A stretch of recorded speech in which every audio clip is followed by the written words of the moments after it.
It's the last day of the month of September in the year 2025. Good morning. Welcome to the Morning News. This is the first bulletin of the day on TV3. This bulletin is coming to you live from the news app here at Discourse. We're live on Facebook as TV3 Ghana and on DSTV channel 279. And coming up this morning,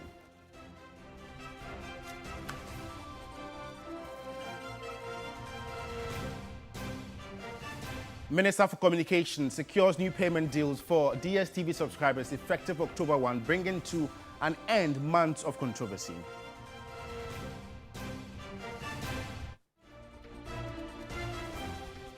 Construction works on major markets in the Ashanti region to commence following Vice President's visit.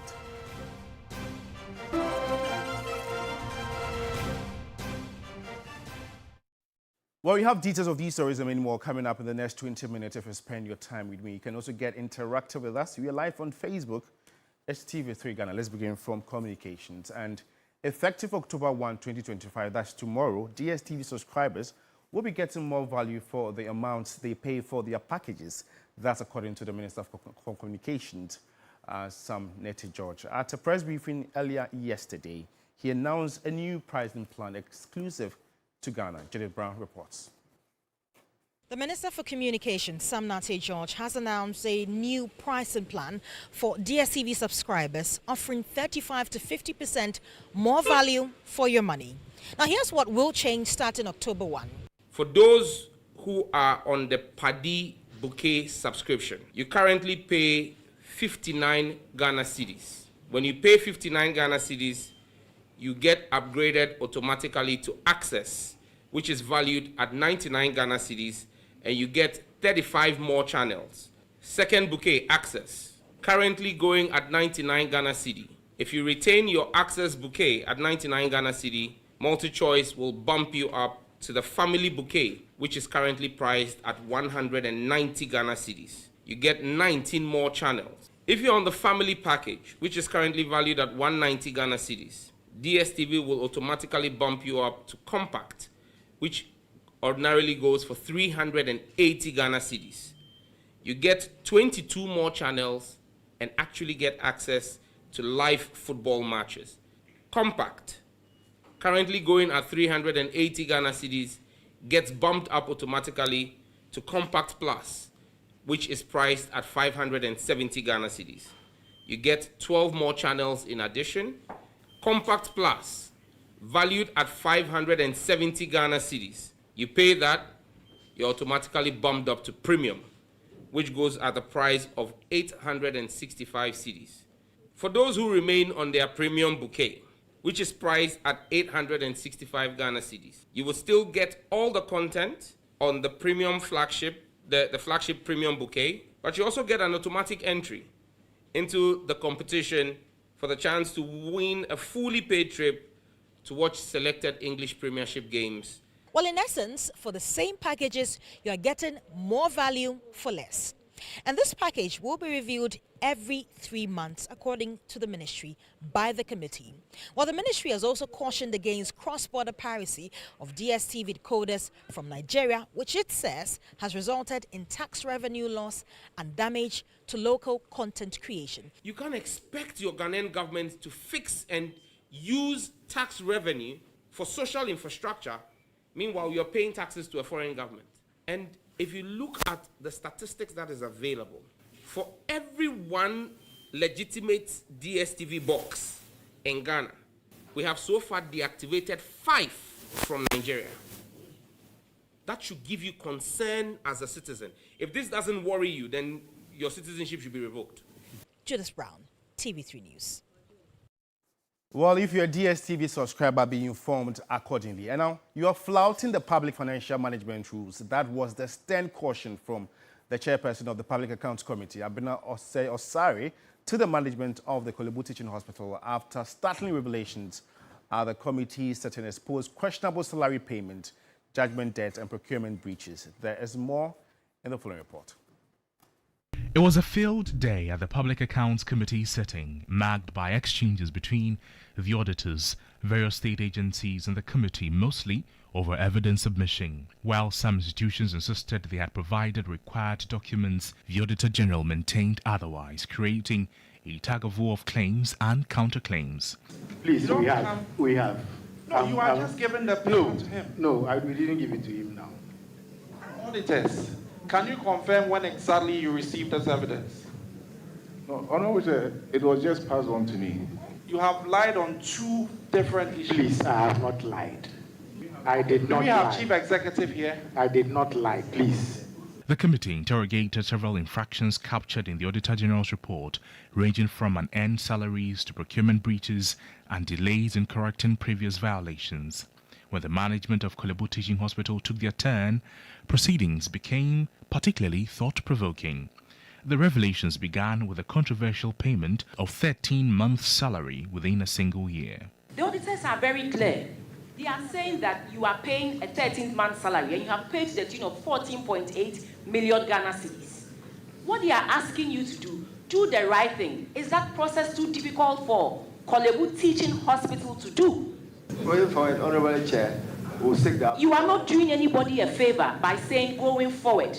That is what the law mandates you to do. Attention then shifted to judgment debt arising from medical negligence, one involving an overdose of medication and another tied to a mortuary mix-up that led to the wrongful release of remains, subsequent exhumation and reburial. You are supposed to recover the money. Have you done that? That was the external COVID team who swapped the bodies. So we. CEO, the answer we want is yes, we have. No, we haven't. No. Yeah. Actually, we are sorry for exactly what happened, but we haven't still recovered. The responses from hospital management drew sharp reactions from the chairperson of the Public Accounts Committee, Abna Osei-Asare, who cautioned the facility against flouting public financial management rules.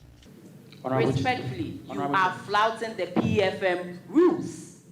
Respectfully, you are flouting the rules. Let's all do the right thing. You doctors, your mandate is clearly spelled out for you. But where you have a lot of infractions like this, it doesn't speak well of all of us, especially our doctors who are managing some of these things. Respectfully, that is not how we run public finances. Ministry of Health, you have to take a closer look at this and make sure the right thing is done. Already you have a lot on your plate. And away from health, the Ghana Chamber of Construction Industry has called on government to prioritize the development of mass housing schemes as a strategic response to the country's affordable housing deficit. Speaking on the business focus on TV3, Chief Executive Officer of the Chamber, Emmanuel Cherry, criticized the state's current approach, arguing that government is competing with private developers in the high-end housing market, an approach he says undermines efforts to improve access for low and middle-income earners. If government is really into business of providing housing stock for its populace, then the best it could do is to fill in the gaps of mass housing and social housing. That is his business. But the competition within the middle class stocks, and that is where we have a little bit challenge. And that particular, how do you call it, middle class stock, you realize that most of the people there, at least, they can afford a little cushioning within that space. But the people who cannot, who earns less than 2,000 Ghana cedis a month, the saving culture of Ghanaians is a challenge. So therefore, our mortgage system is completely porous. With this note, what can you do as an, how do you call it, an individual? How much is your salary that you can save and then towards a mortgage system?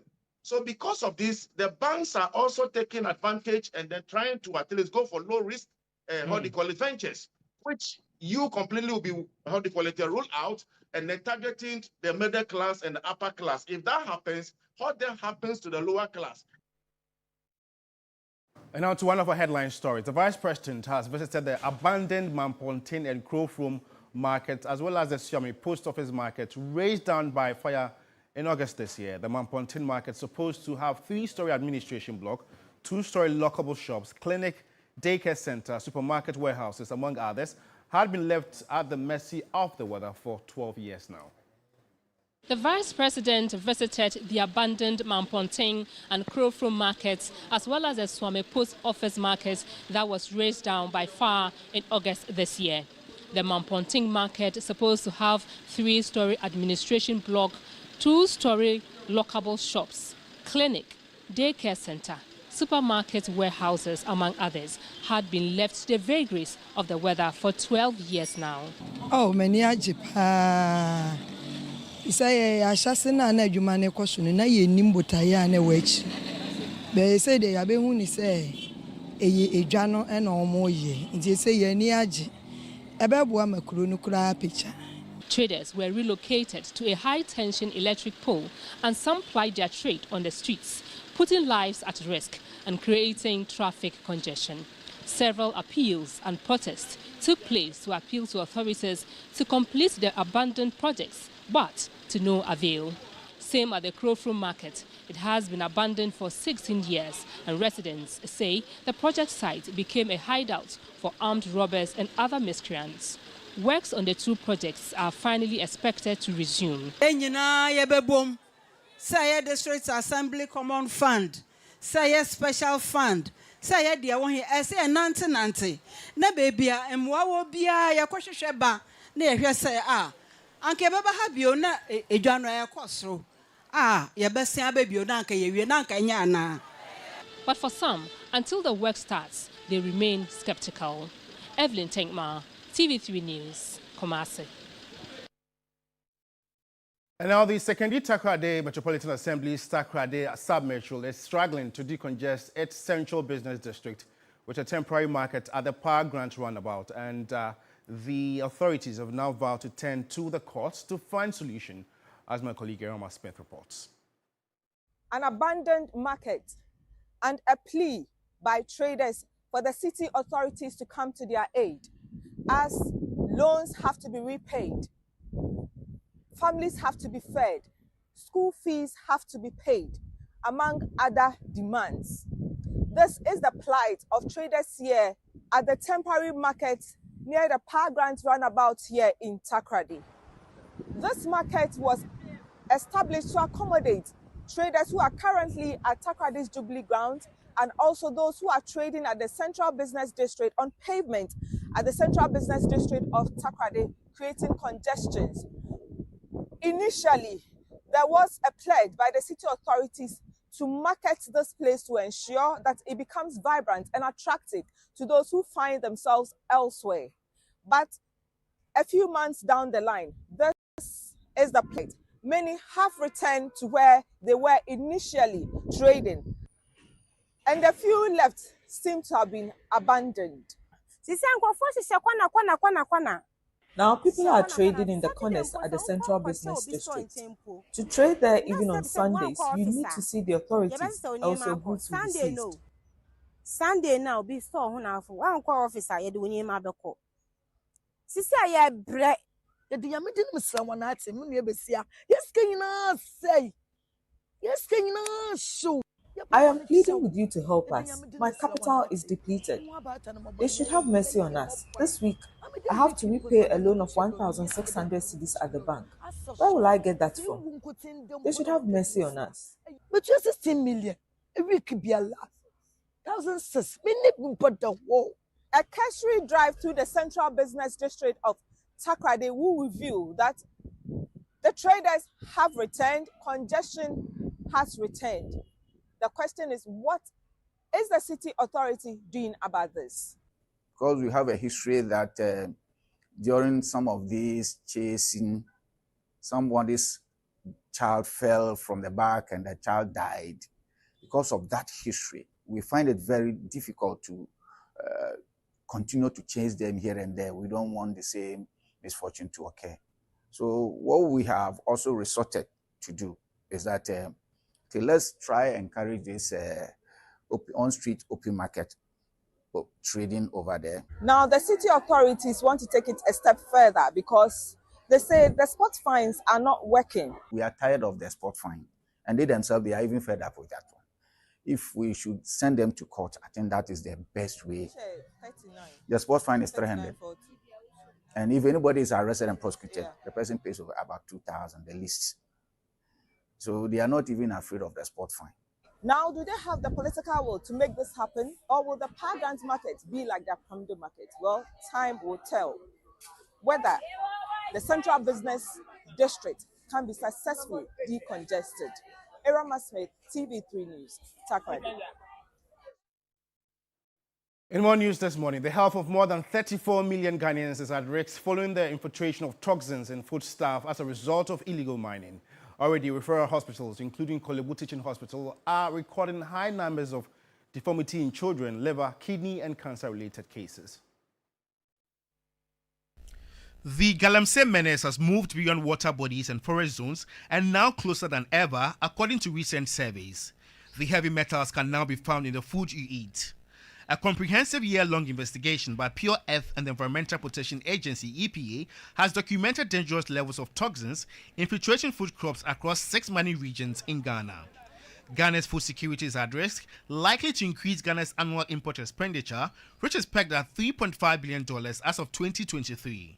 With high concerns of Galamsey activities impacting negatively on the health of farm produce, it has become imperative for consumers like you and myself to be extremely meticulous when buying foodstuff from the markets.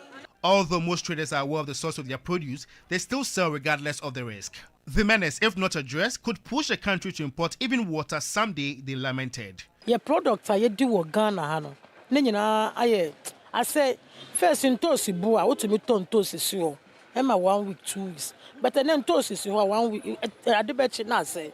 All farm produce have been destroyed, affecting their lifespan. Fresh, and then they had to buy and fresh. After 3 days, a pottle. I can't almost into one baby no more, and toast in Inra. Our tomatoes used to last long, but now the situation is different. First in toast, where are toast? It's missing or 2 weeks, and yes, but I sent toast the buyer and I started 13. The longevity of our products have been impacted, and it has greatly affected us. Consumers, however, say they cannot be careful enough. They're scared, dear. We are scared, but we can't do anything about it because you really need your tomatoes, your onions to prepare. But so we hope sometimes when you cook, I learned there's a saying that African germs don't kill, like an old saying. And then when you cook, it kills some of the germs. You don't have anything to check about the food because you are not a doctor. You can't detect anything. You don't have anything to detect whether the food has maybe there's chemicals inside. For you to identify, it's like this food I'm going to eat is going to cause me or it's going to give me a cancer. Our leaders are supposed to do something about it. This thing they are doing it is in politics. They should put the politics aside and should face the facts. Although there's an assurance from the Minister of Food and Agriculture, Eric Opoku, he was quick to explain that calls for the declaration of a state of emergency is not the ultimate solution. As for the illegal mining, it is not a matter of being a challenge to me as a minister or to me as a citizen of this country. It is a challenge to all of us as citizens of our country because we are polluting the environment. We are destroying the land. We are destroying our water bodies. So what future are we bequeathing to the upcoming generation? This development puts Ghana on a possible blacklist on the export market. You think the Europeans, they are not monitoring? Do you know what is going to happen to us? The European can turn out one day and say, look, we will not take any food stuff coming from Ghana because the mercury level is high. Because of someone's negligence, it has affected all of us. And I think that we need to take the issues very serious. Because we need to do export more and to bring proceeds back. The news team took a dietitian to the market to assess the health levels of some foodstuff. On the spot, there are some signs consumers can follow on in making their purchasing decisions. I've just gone through them. I'm not seeing anything like maybe chemicalization or let me say pollution around them. It is very clean. Nonetheless, when you come into the market to buy, as a buyer who adores contemporary or pumpkin leaves, what you need to do is to look out for what looks very clean, that does not contain any brownish color on it, or that will not possibly be contaminated by these chemicals that we are talking about, the cadmium, the lead, the arsenic, and all of that, the mercury. Clearly, the clock is ticking for a holistic solution to end the menace now. George Queenan, TV3 News, Accra. Well, let's know what you make of this very development. Toxins in our foodstuff. We are active on Facebook as TV3 Ghana. Hopefully, you'll read your comments and share them to the rest of the world. Before we part company, the Driver and Vehicle Licensing Authority, DVLA, says no excavator will be registered and released without ministerial approval. Speaking during the visit of the Deputy Minister of Transport, the DVLA CEO noted that this move is part of efforts to curb illegal mining, known as Galamsey, and improve vehicle tracking. Galamsey continues to pose serious environmental and health risks, polluting water bodies and soil across affected communities. DVLA CEO Julius Nikwe Kote reaffirmed the authority's commitment to fighting Galamsey during a visit by the Deputy Minister of Transport. We have also done a lot when it comes to the fight against Galamsey. The Minister of Transport will have to give us people who have seek permits from him before we go ahead with the registration. As far as the minister gives us the permit, we will register your excavator. Then the Lands Commission does the tracking. Until that, we cannot register any excavator. And per our DVLA terms, we consider them as seized. At the National Road Safety Authority, Acting Director General Ibrahim Amalibat highlighted funding constraints, limited logistics hindering operational activities. Our work is such that you can only function if you are given resources. So you cannot go empty-handed to stations to start educating drivers. We don't even have motorable vehicles. We don't have vehicles that are serviceable to embark on those agenda. We are shortchanged, particularly for this year. Meanwhile, Acting CEO of the Ghana Railway Development Authority, Dr. Frederick Apo, announced that the Tema-Mpakadan railway line will begin revenue operations on Wednesday, October 1st, following maintenance completion. We managed to work with our contractor to resolve most of the defects, and we identify a lot of infractions on the line, including encroachment. Everything has been resolved.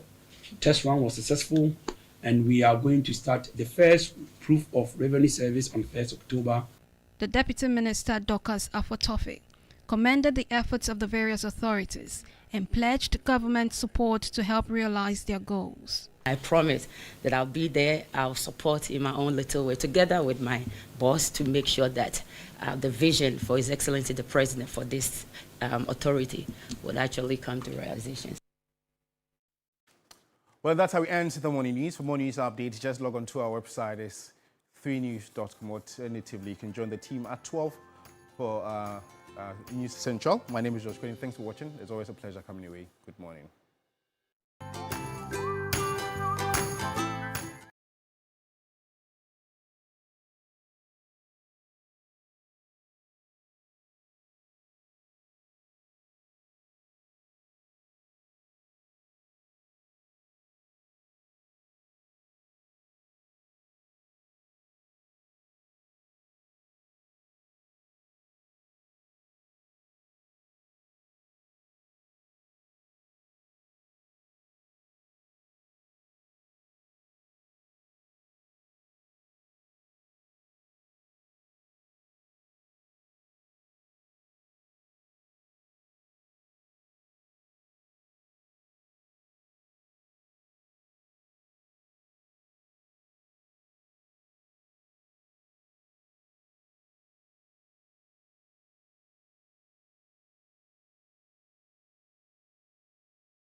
They want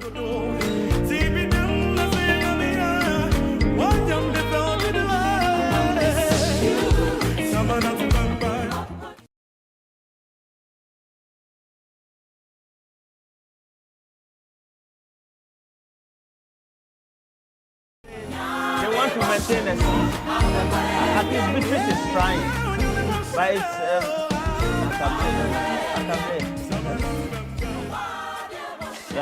you are dancing like a Catholic or Presby or something. Oh, Charlie. It's serious. I'm a man of God. A man of God, eh? Yeah. No problem at all. Yeah. It's also good. You know, once you're saved by Jesus Christ, the Lord Almighty Savior of Allah, that's the most important. Amen. But good Amen. morning to all of you. You're looking Good splendid morning. in your own Thank ways. you. And this one is also from Lady Joy? From Eddie Joy, yes. Okay, where's Lady Joy located?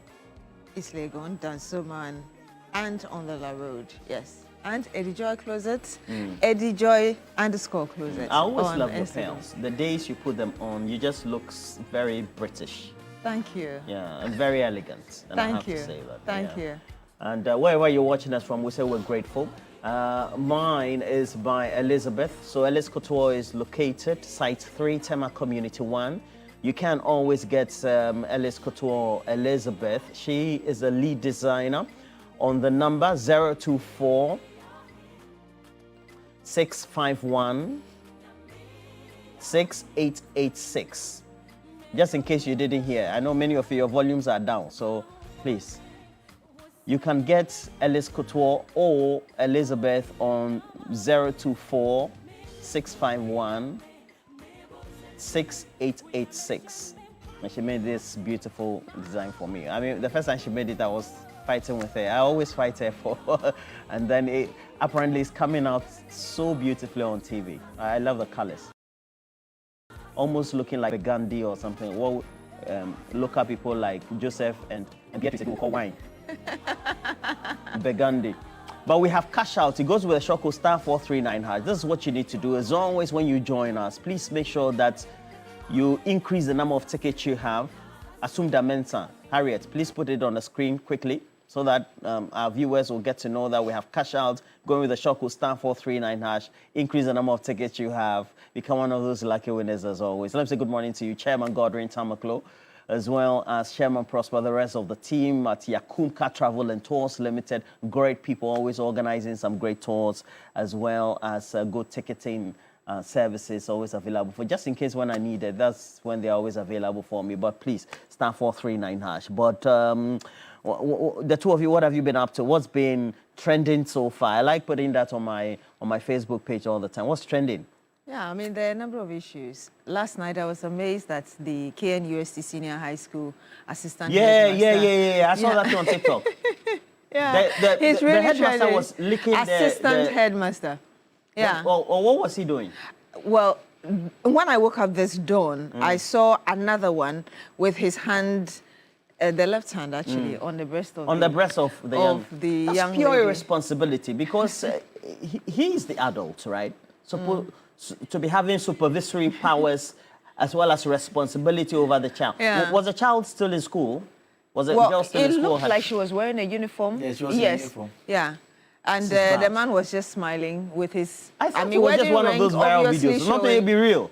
Yeah, I saw the photo this dawn. No. Yes. I think that we should use it as a question of the day. I mean, the responsibility that is expected of, let's say, heads in schools, but not only heads in schools. Sometimes, you have various bosses in offices. Yeah. They prey, they molest and then prey over young ladies. Sometimes they say, I mean, forgive my word, very stupid things and very derogatory words about young ladies or boys and things like that, either in offices or in schools and things. Yeah. I don't know. I think we should ask this And question. I mean, already, Seriously?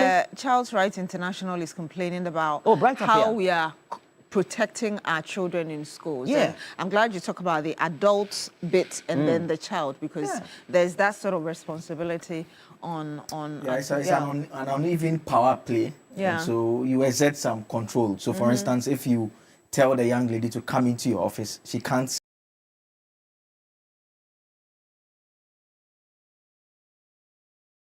say no by virtue of you being the assistant headmaster of the school. So it's that power play that makes them fall prey. And when it's abused, it becomes a problematic situation. But the good news is that the Ghana Education Service put out a statement yesterday indicating that they had removed the assistant headmaster from the school while investigations take place. He's also being prohibited from going over to the school entirely. And so that is some good news that is taking place. Let's hope he's not transferred to another school. Absolutely. I'm not trying to be judgmental. Of No, course, that has always been a problematic. That has always because been a problematic then that's another school that probably will have to deal with the matter.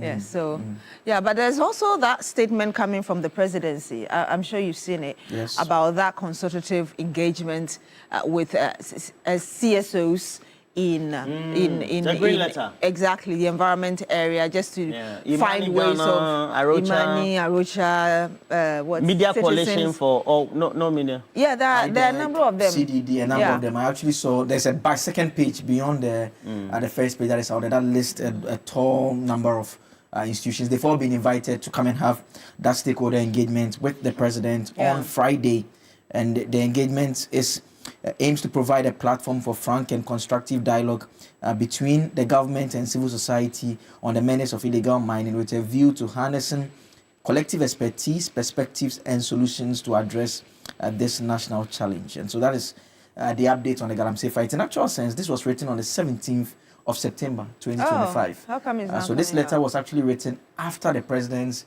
engagement with the press, which took place around the 9th thereabouts. Yeah. And so afterwards, we know that the Catholic Bishops' Conference issued a statement on the 15th, and this is on the 17th. Yeah. But we are now seeing it in the public domain. I mean, they were on very Friday. punchy when they came out. Yes, Extremely disappointed that there was no declaration of a state of emergency. So looks like but that state of emergency, how is it supposed to be implemented? I know that the president, but where it's supposed to be commander-in-chief of the Ghana forces, etc., and so has the powers to do that. But is it supposed to be a national emergency or localized state of emergency? Ideally, it's supposed to be in those Galamsey infested areas. Oh, okay. Yes, what they consider hotspot, I believe.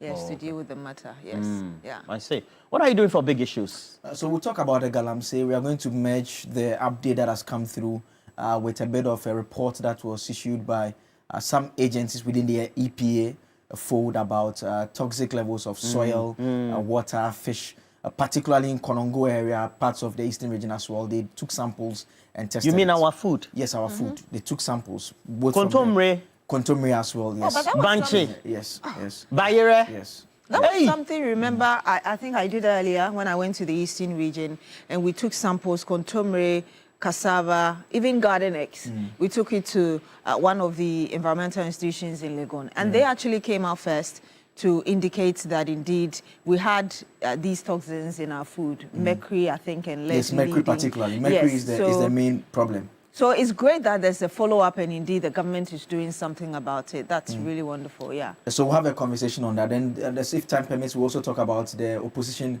New Patriotic Party. I mean, they've been trying to reorganize since the defeat in the 2024 election, but there are a bit of problems here and there. We've heard statements made by Chairman Woon to me suggesting that, well, the register could be tampered with one way or the other. The party has issued a statement saying that it distanced itself from those comments that he's made. But we've also heard from the camp of Kennedy Japan, who have said that, well, that is not enough. What about Abronye?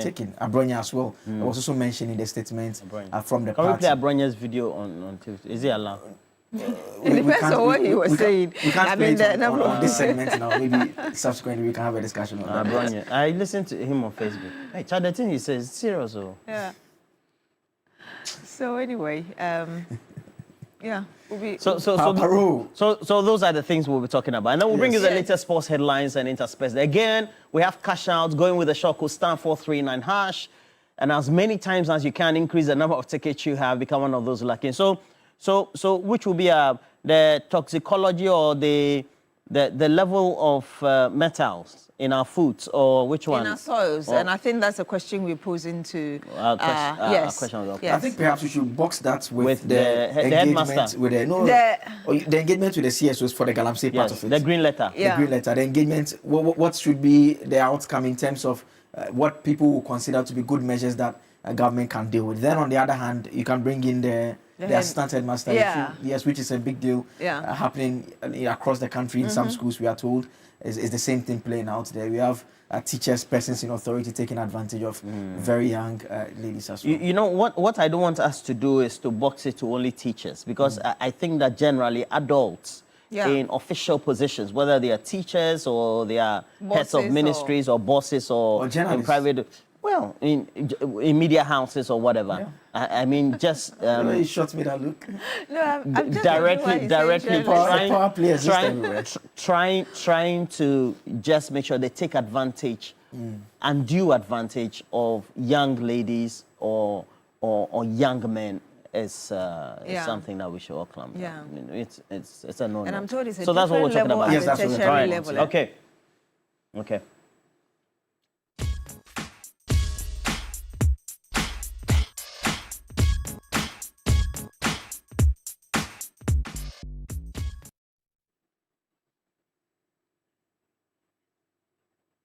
And so what exactly is on your mind this morning? We're talking about metals in our soils, and we've had that conversation about the assistant headmaster who has had to lose his position whilst investigations are going on because he was found in that compromised position with a student. Let's hear your thoughts. And really, perhaps if you've got some other ideas, even as the government awaits this consultative meeting or engagement on illegal mining, yes, let's hear your thoughts as well. And they say in Akan that Nyanseni Nipa Bakutu, right? So let's hear your thoughts. Yes, that's what they say. Yeah, but the phone lines are open. Make sure you join us. So it's been active. Let me say good morning to you, Edmond Combat. Lawyer Edmond Combat is the managing director for the Tema Oil Refining. Great guy. Eduji Tamakulu as well with the MPA. Alhaji Jibril of National Security, great guy. Wishing you all the best for the day. But please, as many times as you can, give us your comments. Let's see. This one, I already have a first comment. It's coming from Araba Seguamoni. Good morning to Araba Seguamoni. He says that the boss is there. They chop the chicks every day. Oh, he added, don't say it on air. Yeah. But you just read it. Yeah. I'm sorry, I retract. All right, we have Chief Mumuni on the line. Good morning to you, Chief. Thank you so much for joining us on this morning on New Day. Tell us where you're calling us from. Good morning. Roland, good morning. Good morning. This is Chief Mumuni from Shukura. I want to contribute to the program. In fact, the harassment of young ladies everywhere, it still existing, madam. It still existing. Let me give you one institution that, if you were, you can go and do documentary there. Accra Technical University. Go there and interview or do documentary on the young ladies there who attend school there and see what is happening there. It's not easy. It's not easy at all. Accra Technical University, I'm telling you. Go there and do investigation and see. So it's everywhere. My greetings go to my MP, Honorable Abdul, popularly known as Minister, and then Chief Director of Ministry of Local Government. Thank you very much.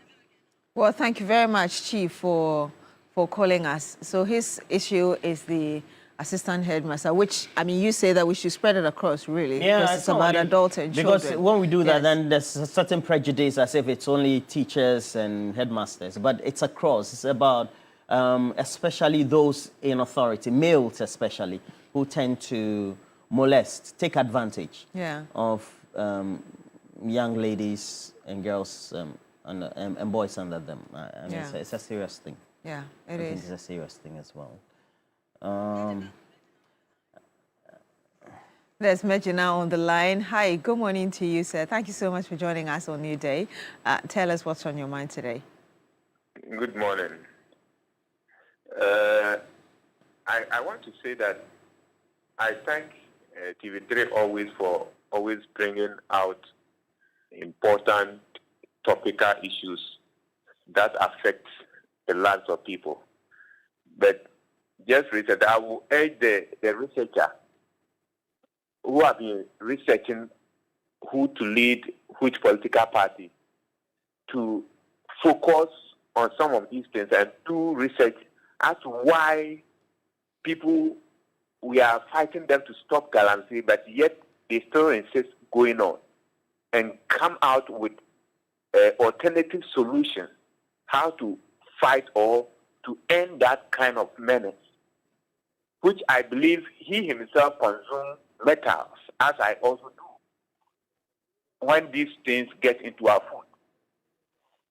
He should do that and also research why Ghanaians always, when they are going to vote, what are the basis of their voting? Not this personality.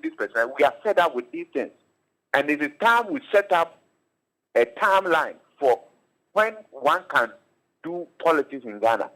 Because every day, now we've done with the elections, not a year. Everybody, MPP is talking about politics, NDC is talking about politics. When will we focus on developmental issues? When will we focus on our problem challenges facing the society? Look at the menace, illegal mining, the cost it's costing the country. I think it is time we stop these things. Ghanaians, we are fighting. Let me ask you. At the time when we were talking about BEC, I asked, do you know we are entitled to benefit equal access of education? But why in rural areas people are sitting under trees? People where they are living, they don't get the requisite educational infrastructure. But yet when exams come, they are all going to write the same paper, English, math.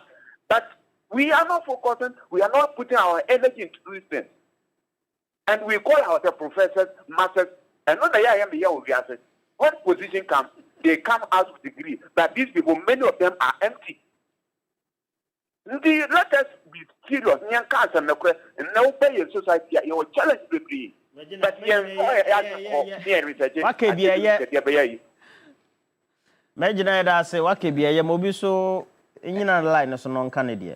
you so much, Mejina. Yeah. I think what he said is self-explanatory, I would say. Yeah, we should focus on the things that are affecting the ordinary people rather than always who is going to lead what. And we need development in Ghana. Thank you so much for sharing your views with us. Remember, the lines are activated, so call in and share your thoughts with us as well. Charlie, Zilis Dwayne in the UK says that this sexual harassment issue, etc., in other jurisdictions, it's not taken lightly at all. But for our homeland, Ghana, some see it as a normal thing. Yeah. In the West, you will not go scot-free. Yeah. You will not go scot-free. Yeah. You will not go scot-free. Very true. Okay, we have a caller from Kumasi in the Ashanti region. Good morning to you, sir. Thank you so much for joining us. On this morning on New Day, what are you thinking of? Good morning, Bibi. Good morning, sir. Beautiful pictures. And then good morning to Mr. Roland and Akabli. Let me first greet my big brother, Mr. Malva, and then go straight to the point. You see, there is a cut difference between NDC and NPP. One must say is, if it to be NDC who is in power, when you make mention of our soil is being affected by this Galamsey man, they'll pick a defeat. They don't have the listening ears. By this time, they will even boycott your station for 20 years. That you are exposing them. But this NDC government, the man in charge is a father to all. He have the listening ears. He have put measures in place, even seeking falsify better information to fight the menace. This is what we are looking for. This country is not about NDC. It's not about what? NPP. What matters is to come out as a media, credible citizen as your station. Bring the issues out, voice them out, so that Ghanaians can have the opportunity to talk about them seriously, so that it will hit the government hard, so that it can stand on its feet and work for the benefit and the good of this country. As you are talking now, I can guess yesterday you have taken fufu. Where is your feet? B, where is your feet? We are all doomed. So please, let us put the politics aside and fight ahead so that this government can help us all. Thank you so much. May God bless Ghana and bless TV3. Thank you so much. Thank you for sharing those views with us. Yes, Roland. Well, I have a couple of messages as well, so I'll quickly. This one is coming from Emmanuel Okwesi Akwa from Takwa and says that I do not see Galamsey, especially on river bodies and in forests, ending soon. I was in a car going to pick my kids in school. Guess what? A trailer with a container of loading chamfine machines. I intentionally asked the driver, what's the use of this machine? And he said, one leg. Coined name for one leg. That's the coined name for chamfine machine. They only use it for Galamsey on water. So my question was, why did the customs, the Ghana Revenue Authority, the port authorities, and even the police officers at the various barrier points allow these machines to travel through Tema, Accra, Cape Coast, Takrady, and finally to Takwa? They end in the air of Galamsey, unless God come inside. Oh. So just a bit on the machine. Actually, these days we are told they actually assembled here. They actually assembled here. So it's not a machine that you can just buy outside and bring in how it looks. They bring down the parts and they assemble it here, and they end up going to use it. And yes, it serves only one purpose. And so if you see it being sold anywhere, I mean, we should be able to call you and ask you questions. If you see anyone who has purchased it and moving it somewhere, that person ought to answer questions. The interesting part is it's not as tiny as maybe nuts in your pocket. It's so huge that you can see where it is moving from, who is with it. So it shouldn't be that difficult to fish out individuals who are using it. So let's talk to Amo from Tamale in the northern region. Good morning to you, sir. Thank you so much for joining us. Share with us what you're thinking. Good morning. Good morning. Yes, please. My name is Abu Muaz. I'm calling from Tamale. Yes. First of all, I want to greet my boss, Honorable Taisa, MP for Sanaro constituency, and then also the Deputy National Drip CEO, Yellow Man. Yes. And then to this thing, I don't know why a teacher will look at somebody maybe he could have given birth to and have a feeling for such a student. It's so pretty. These things, we have been encountering it in the country. And me, I always ask myself, why would you look at a student you could have given birth to and you have a feeling for the such student? So I think some of these things is about upbringing. And it's something that the teachers need to stop, because if they don't stop such a thing, it's so worried. It's not good. Because their parents have a trust in you people, and they have given their words to you to teach them. And at the end of the day, you are having feelings for the students. It's not good. And then regard to the Galamsey, when I look at it, it's something I believe we can fight it. Because the politics involved in it, it's not easy. It's something the politicians say they want to fight. But at the end of the day, it's like they are just putting their hands on it. But they don't push. Because we have big people who are among the politicians doing it.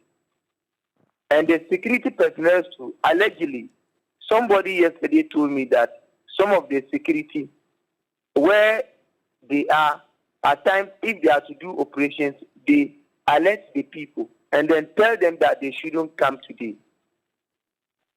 So if the security personnel, they went there, at the end of the day, they will not meet anybody. It's just their excavators and other tools that they are using there, they will be able to meet and pick those things and come back. So you see, it's something that I believe we can't fight it. The only thing we should do is to maybe find a way that they will be able to do it, and at the end of the day, it won't spoil our water body. But I don't think we can fight it, because if somebody is doing it and where the person is getting his money and then maybe to survive, the person doesn't have a job, and you, the politicians, you don't give them job. That is where they get their money. And at the end of the day, you are telling them to quit it and come back and be sitting home. How do we expect the person to survive at the end of the day? So that state of emergency that people are asking the president to declare, I don't think it's a good step, because if the youth don't have a job to do and you don't give them a work, and at the end of the day, they are also doing something they will be able to get money to survive at the end of the day, and you're asking them to stop it. All right. It doesn't make sense at all to me. Thank you. Thank you so much, Mr. Amo, for calling us. Roland, I realize it's a big issue. Yeah. Yeah. It's a big issue. Engineer Abdullah Mahama, who is working on the Nsawam Pokwasi Road, said, good morning. I really love the subject matter you people are talking about, especially about Galamsey, its effect on food and the toxicity on food and its effects on human health. And then also when it comes to the subject about taking advantage of molestation, some big ladies also give men pressure. In fact, some give more pressure than you would think. And so some people will even have to run away. Is it true? Some women to give pressure. Sherry Giovanni, I don't understand why adults, especially school heads, like frolicking with younger girls. The most annoying one is some head teachers at the basic schools taking advantage of even primary school girls in their offices. Goes on and on. Charlie, not everything. And then Sekra Maklu also says that this Galamsey thing is a killer and must be treated so. Government is doing its part, yes, but I sincerely suggest there must be the use of brute force if persuasion seems to be failing. All right. Akable, we have a toxicologist on the line. Good morning, Yakubu. Good morning.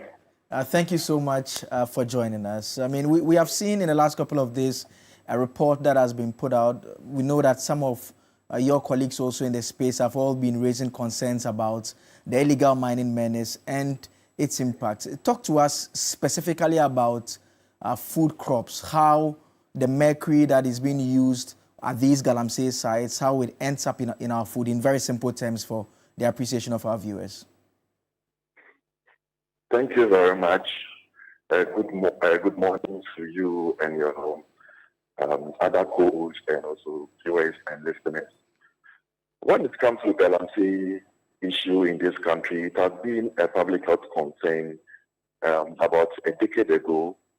I think in 2023, I made a research about this same food. So when Pure Earth, in collaboration with EP, came out with their findings, it just came to collaborate with my finding I made in 2023.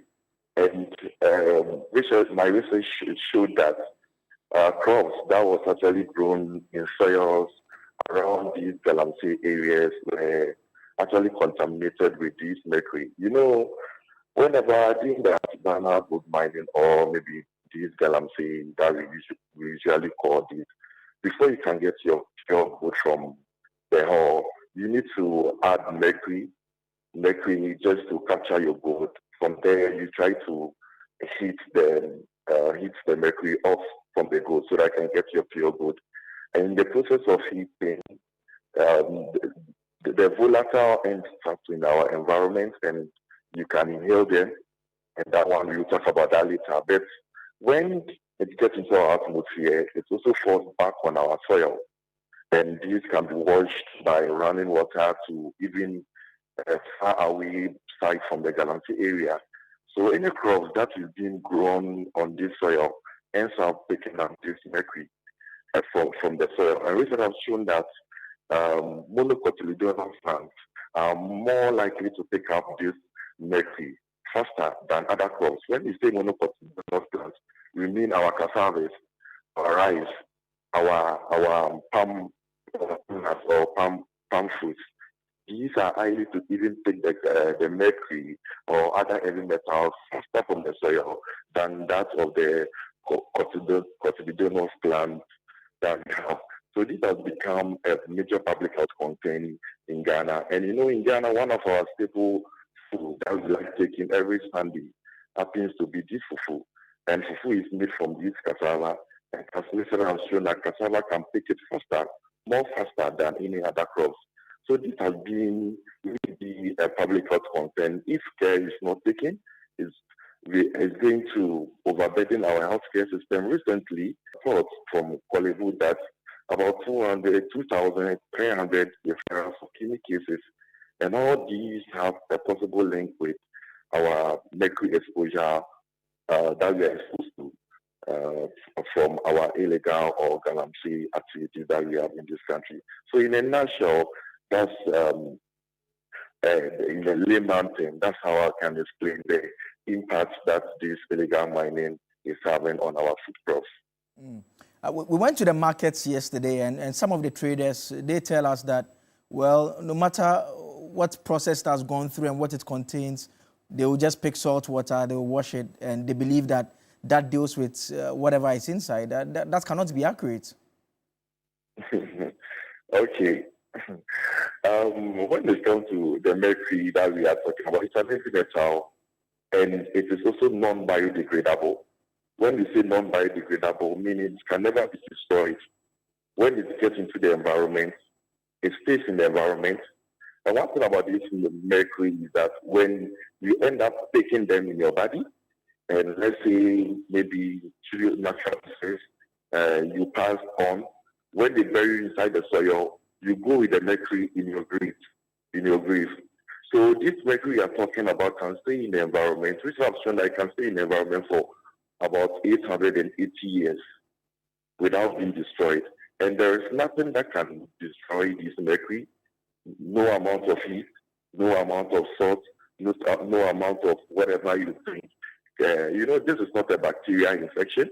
This is not a fungal infection or parasitic infection.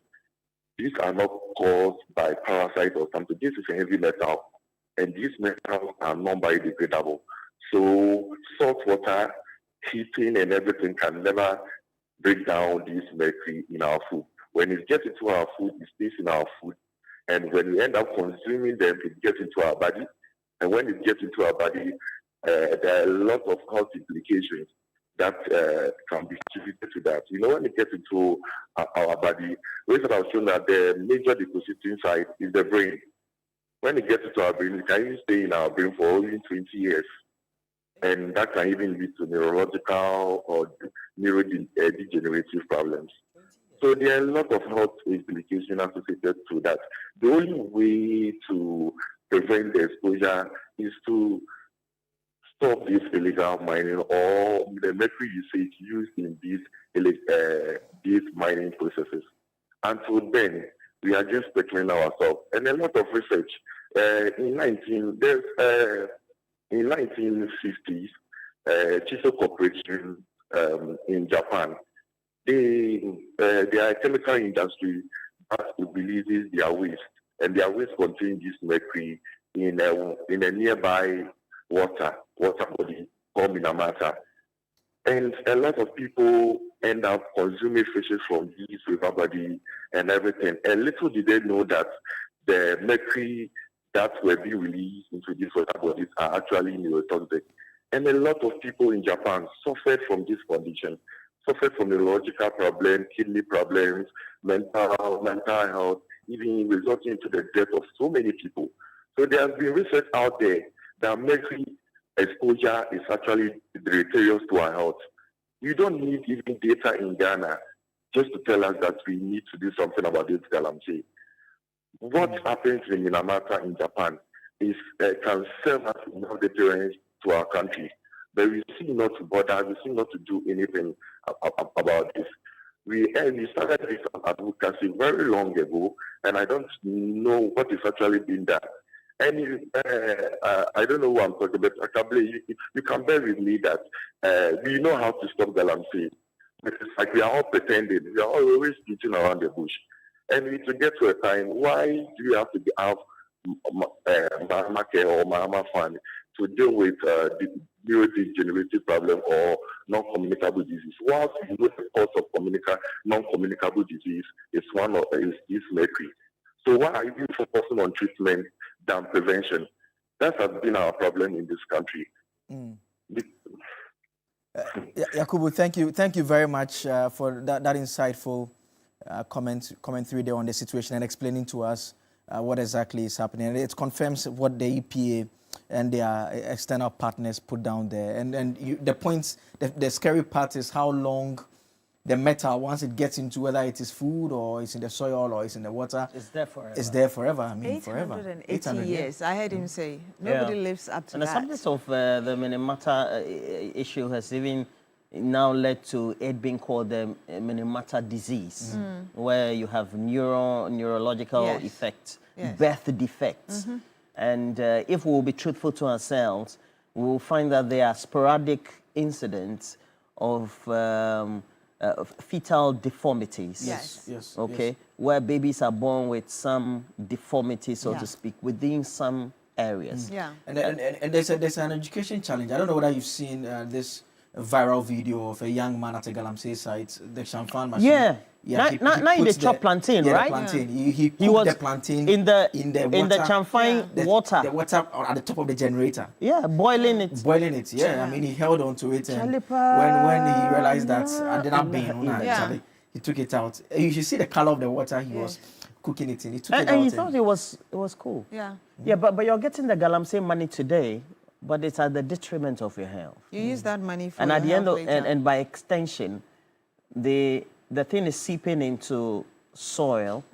It's being used to grow various foods. They are coming into. That's why I'm told that those in higher authority, the politicians, they are drinking Kirkland water now. And actually, that's research that we did with the University of Ghana. They actually said that children were most at risk because of, their immune system and the level water. of it. They no more drink Pella and Voltic and the Awake. Like my favorite waters, Pella, Voltic, Awake. Special water. They don't drink Vela. But particularly Kirkland. in the, I'm told they are importing Kirkland. They are big men and women in Ghana. Yeah, but I mean, how many of that can you buy to cook if you are going to cook? If you are going to cook ampesi, for instance, it's going to be the tap water. Akple, where you need a lot of water. Water to make it soft, man. And if you are even pounding fufu, I mean, or even kenke in Jamestown. Yes. Somebody said Hausa Cocoa, Zafi. Hausa Cocoa, the poet in gallons. Galamsey water, so... You can't use the Kirkland, you can't use it. Yeah, it's serious. Jesus Christ. Yeah. Will you take us on a break? I should do that. No, I'm sad. Take us on a break. Okay, so as you know, the home of the Ghana Premier League is here on TV3. Every week, TV3 gives you 3 live GPL matches, the biggest games, the fiercest rivalries, and the brightest stars brought to you straight on the screen with world-class coverage. But that's not all. We set the stage with our GPL preview show, giving you the inside scoop and expert analysis. And when the final whistle blows, we keep you covered with our highlights and review programs so you never miss a goal, a save, or a talking point. For the fans who love to stay connected on the go, we have reels updates on social media. This is more than just a coverage. This is TV3 positioning the Ghana Premier League as premium sports product. So mark your calendars, gather your friends, and join us this weekend for another unforgettable round of Premier League football only on TV3. We'll take a quick break. When we come back, we have the big issue, and like you rightly know, we'll be talking about Galamsey and the issues concerning the New Patriotic Party. Stay tuned in.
Catholic Bishops' Conference in a very strongly worded statement questioning government's urgency in dealing with it. We've heard from government, again, we heard from the Lands and Natural Resources Minister indicating that, well, the approach will be to declare water bodies as security zones, basically no-go areas there. And subsequently, we are now finding out that as far back as the 17th of September, the President, through the Secretary, had actually written to some of these groups that had been speaking on various matters, inviting them to come for an engagement on Friday, that is this Friday, the 3rd of October, 2025. And the letter from the President explains that they intend to have a conversation to harness ideas to find out ways of dealing with this particular challenge. And a long list of various groups. I saw Imani in there, I saw ASEPA. I mean, that's the letter from the presidency that is on the screen now. And let me just walk you through that particular statement, what exactly it said there. So the statement here indicates that on instructions of His Excellency, President John Dramani Mahama, I am pleased to invite you to participate in a civil society organization's engagement on illegal mining. The engagement is scheduled as follows: Friday, 3rd October 2025, 12 noon, Jubilee House, Accra. This engagement aims to provide a platform for frank and constructive dialogue between the government and civil society on the menace of illegal mining with a view to harnessing collective expertise, perspectives, and solutions to address the national challenge. And it goes ahead to identify the various groups that have been called upon to participate in this engagement. It's a statement that has come from Eco-Conscious. I'll bring you that shortly, but before then, let me introduce you to my guest in the studio. I'm sure you know that Dr. Koba will be in there somewhere. You know that Dr. Ramsey Nusa will also be in there somewhere. It's Beatrice, that's the new one joining us on this set this morning. Beatrice Annan is a presidential staffer, a legal practitioner. Thank you so much for joining us. Thank you, Akabli. I'm happy to be here. The usual Tuesday team, Dr. Josiah Koba, a legal practitioner, a former principal lecturer at the Ghana Institute of Management and Public Administration, a native of Commander. Always greeting a full of Commander. Doc, thank you for joining us. Thank you. Thank you. Dr. Ramsey Inusa, the landlord, Doctor. There's a quite to come from you. I'm sorry. different landlord. Dr. Ramsey Inusa is Director of Political Research for the Movement for Change. Doc, thank you for joining us. Good morning. As always. Good morning, Joseph. Yes. So there's this statement that we just drew our attention to from Eco-Conscious Citizens media release. They are saying that their final message to social and traditional media before we disengage from media engagement for a week of mourning. Over the recent years, Erastus Asaridonko has produced documentaries exposing irresponsible illegal mining and its devastating impact on health and the environment. Yet citizens' awareness of and response to this ongoing ecocide remains minimal. The recent Ghana Water announcement of a potential 281% hike blamed on excessive turbidity caused by illegal mining briefly stirred concerns, largely financial and not environmental or health related.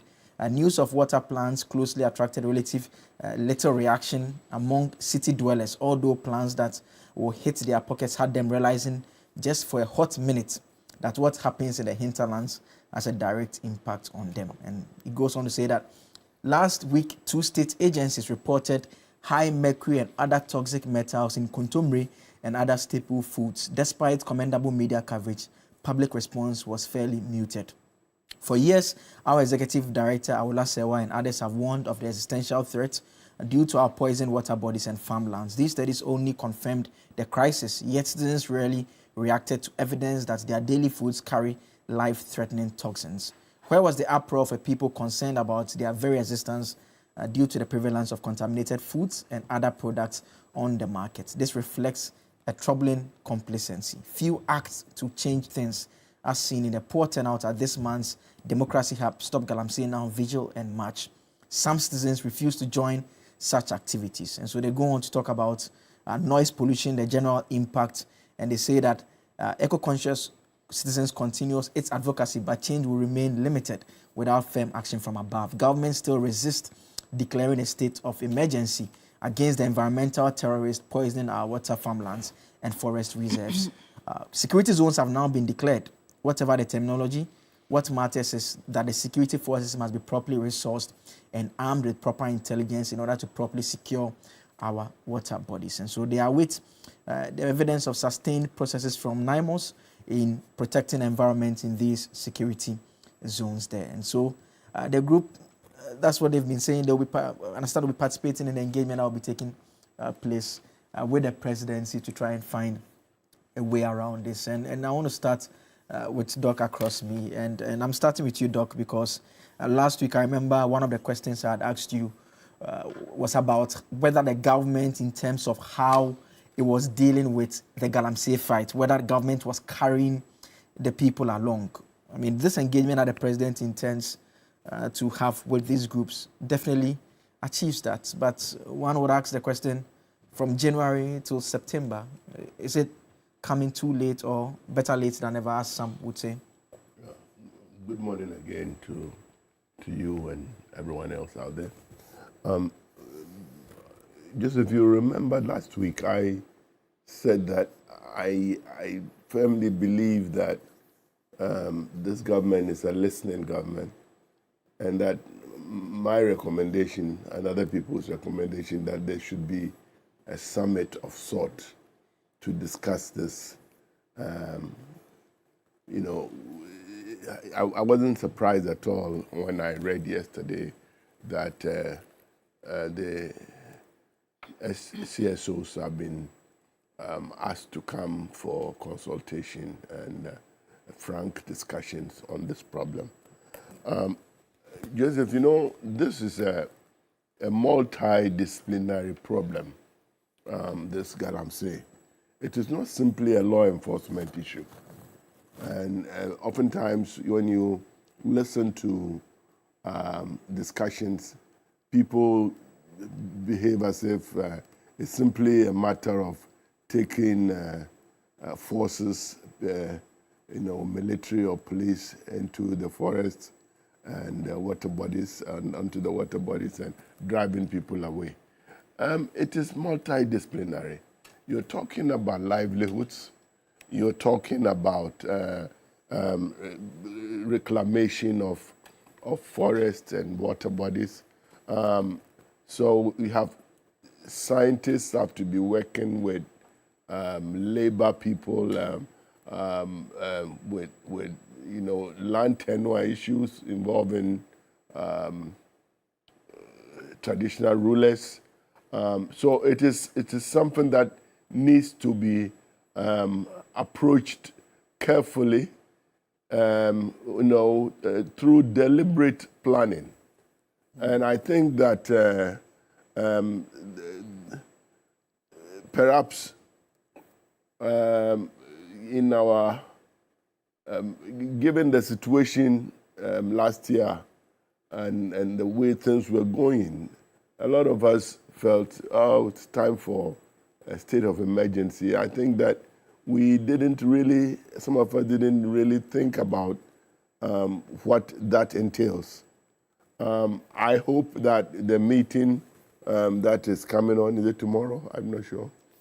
Friday. On Friday would afford the opportunity for, first of all, for most of us to have input, and then we'll come out united behind the government to really deal with this existential problem that is confronting the nation. It is perhaps now, apart from the economy generally, perhaps the biggest issue, biggest problem confronting our government. I believe that the government is up to it. You know, I was very impressed, I said last week, that on how they approached the botched SHS, free SHS matter. I say botched because my children were in it, and I saw what happened. You know, the first thing the president did was to talk to all of us, to have all of us give input. And based on that, I believe that changes are being made. I think the same thing would happen with regards to Galamsey. If we give the government the chance to judge with the CSOs and and bring on board the things that we could do to change our fortunes. I was pretty happy about the security zones idea. Yes, but we need more than that, because you see, whatever we do, we're going to throw a lot of young people, out of employment, quote unquote. That is how they feed themselves and their families.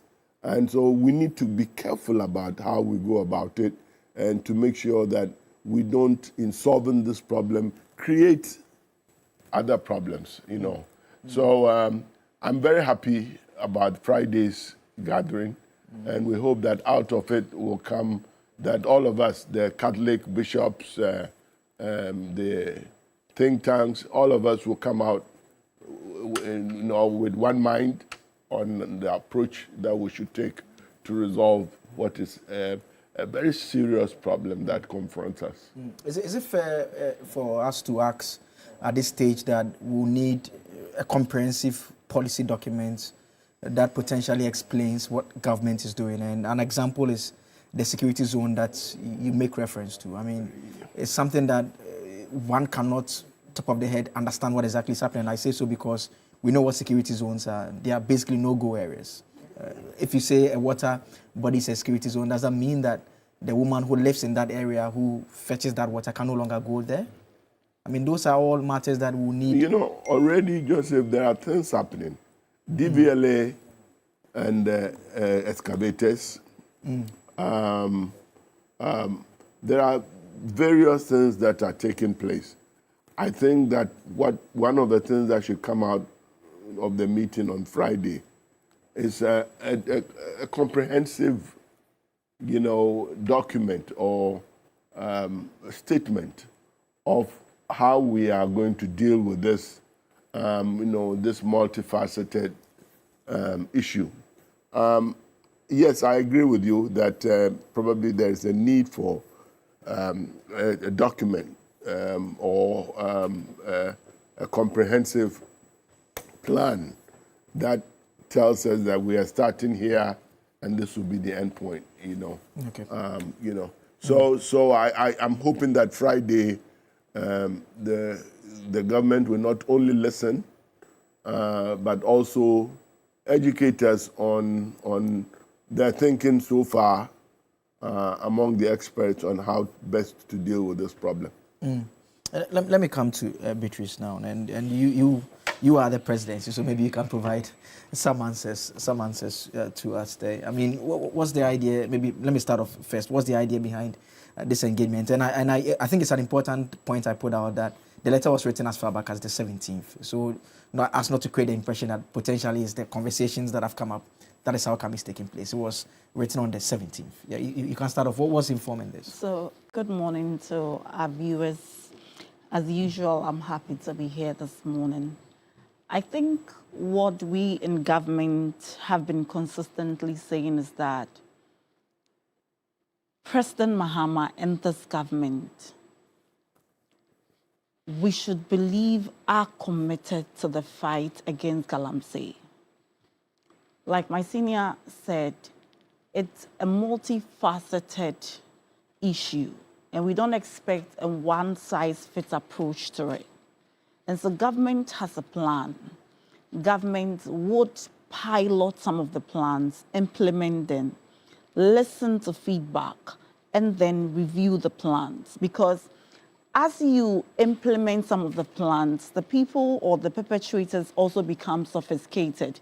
They identify some loopholes, they change strategy, and therefore there is a need for government to change strategy. And I'm happy that we are having to have this discussion at a time when the letter was written as far back as 17th, before the president left the United Nations. And so you can tell that there is a system in place. If you read the letter, it tells you that we want to listen to everybody, not just those who come on TV and prefer some very good solutions, but we want to listen to civil society, specifically those who are engaged or the advocacy is in Galamsey. We want to hear what you have to say about health.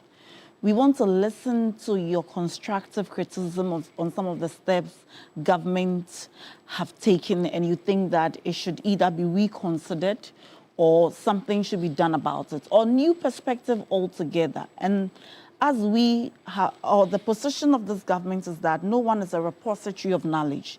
And so it's important that in formulating policies, and here review doesn't mean cancel for this government. And so in formulating policies, along the line, you review it. First of all, it's important to say that this is a government that when we assume office in our quest to solve the issue of Galamsey, over 440 excavators have been seized. None of them have gone missing. None have been bent. None has also found its way into into the hands of party apparatchiks. We've arrested over 1,400 people.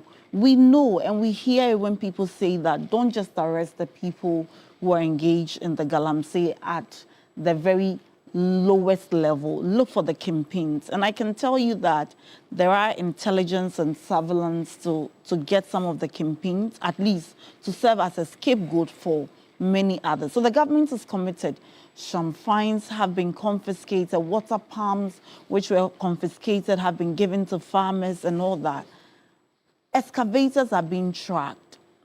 I can also tell you that recently about 21 areas have been declared as security zones. And that's what has been in the news for this week. And I'm sure that's why we are having to have this discussion.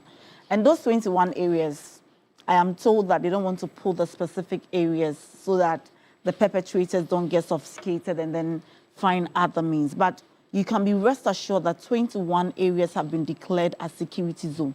Then you have this engagement with the civil society. As we speak, concurrently, the responsible mining cooperative scheme also are in the communities, engaging the people and asking, how can we solve this? What you have today is a marked departure from what you had in the past. In the past, government even denied the existence of certain facts. And government sought to say that, oh, we cannot be blamed, or we are doing everything we can. This is a different posturing in the NDC government, that we want to hear you, come and talk to us. We are doing these, we think we want to listen to your perspective. And I think that that is a call in the right direction. And if you have any means and you have not been invited, you're an individual, you have your views, the presidency email is available. I think that I have the benefit of seeing most of the emails that come through, and we respond. Sometimes people even send feedback and say, I never thought in my life I would receive a letter from the presidency or a reply from the presidency if I sent a request via email. So as much as it depends on President Mahama, we are trying to run a certain transparent government. We are trying to set new standards. We are trying to include the citizens more in solving these issues. And I think that I want the Ghanaian people to keep faith with the government. I want the Ghanaian people to trust the process. I want the Ghanaian people to know that this government does not claim perfection. What we claim is the ability to listen to citizens, is the ability to say that, keep faith with us.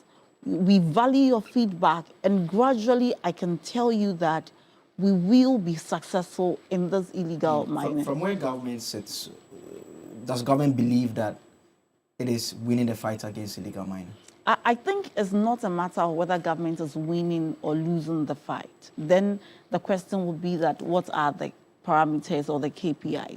I think what we want to see is that our waters are returning to its original state. We want to see that people are engaged in responsible mining scheme. We want to see that there are no distractions to the environment. And I think our government is not a government that would say that we are winning the fight or we've won the fight, because we've been there before when Major Mahama lost his life, and the government felt that by taking Operation Vanguard, it was winning the fight, only for them to face various challenges like their party people being directly involved, people in Jubilee being directly involved. So for me, if you're asking for where I sit, we want to win the fight ultimately. But I think that at this stage, it's too early for government to say that we are winning the fight. It's too early for government to say that we are patting ourselves in the back. I think the communication line has been that we are doing something. We recognize it will take time, but you keep faith with us. Trust the process. And in all these, we are also open to listening to you. Then we can collectively win the fight. Because you see, there is a social, there is an economic, there is a health aspect. So when you win maybe the economic fight, you may be losing the social or you may be losing the health. So it's a bit more nuanced for you to just sit here and say that 9 months into power, we think that we are winning the fight. That in itself defeats the psychology behind it. Then everybody thinks that there is no room for improvement.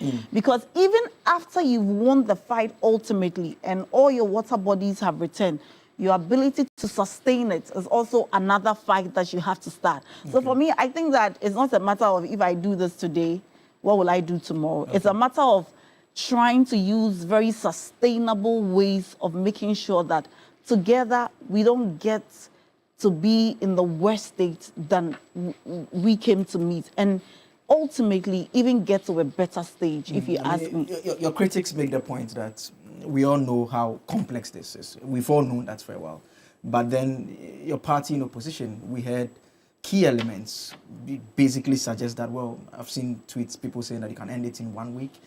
People saying that, well, the buck stops with the president. Key individuals who are today in government. And they say that the complexity has always been there, but you promised a lot. And 8 months down the line, when they read from Dr. Callistus Mahama say that they want to harness collective expertise, perspectives, and solutions, they say that if we're heading in the right direction, how are we harnessing at this point in time? First of all, I agree when we say that the buck stops with the president. I think, and that's the beautiful thing about the president I work for. He takes responsibility. Over the years, you've heard him make statements like, I will fix Dumso. He didn't have to say that I'm not an electrician, as we've heard others say that they are not responsible. So President Mahama takes ultimate responsibility, and he will not run away from the principle of ultimate responsibility. But then again, I think that it is unfair for those who caused damage to the environment for 8 years to then expect that by some magical means, President Mahama when you say those who, you're referring to the MPP, you mean? Yes, if the critics are MPP, then I'm referring to them. Those who are destroying the environment, they cut across MPP and DC, and all of us yes, are so that's what I'm saying, that it is unfair for those who could not solve an issue for 8 years to say that we expect you to solve it in 9 months. And I think they should know better that if we cannot solve it in 8 years, then maybe we should give the new government some time. But most importantly, Akable, we need to make a distinction between the posturing of the critics and the government. If you have a government that says that I have an issue and I want to listen to the people who are affected by it, to bring perspective. I can tell you that in the discussion, some people may not even see the cultural reasons. I used to work with an NGO, and when I went into a certain community on a certain advocacy, I was so shocked by the perspective. I could not in my life contemplate the perspective that these community people have. So when you have a government that says that, I want to bring people's perspective on board, I want to listen to you, it doesn't mean the government has failed. And it is that posturing that led to the MPP failing in the fight against Galamsey. Because when excavators go missing and you, due their attention, they will tell you, government knows what it's doing. We don't need your perspective. When you tell them that the people involved, some of them are your party people, so there is a need for you to reconsider. They will say, oh, bring evidence. If you have evidence. In fact, even when Professor Frimpong Boateng, their own minister told them that the ministry where I supervise, I'm saying that party people, and mention names, the professor was practically victimized. That is not the posturing of this government. This government, when your name is even mentioned without basis, President Mahama says that Iyoko investigate.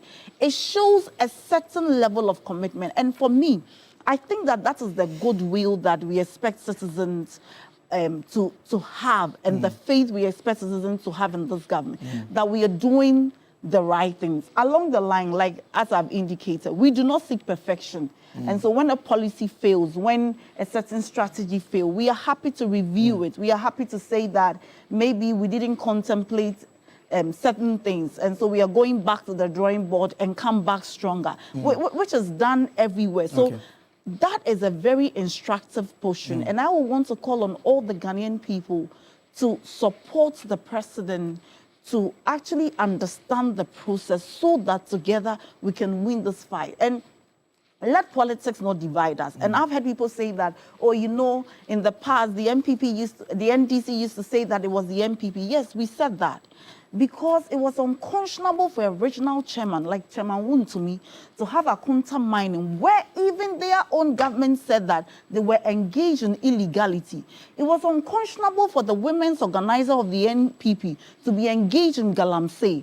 And then when we raised the issue, you say, oh, don't make it partisan. How else were we supposed to make it? It was unconscionable for people in Jubilee to be engaged in Galamsey. And then anytime we raised the issue, you say, oh, don't make it partisan. How else were we supposed to talk about it when party people, they were not like maybe ordinary party members. They were party executives who used to make decisions at the highest level. And so it's not the same. You have not seen an NDC party chairman with a mining lease or a regional chairman. At best, what you've heard is allegation. Even that one, President Mahama says investigate. So these two political parties have shown that we have very different approaches to solving the menace. And I think the NDC's approach is a better one.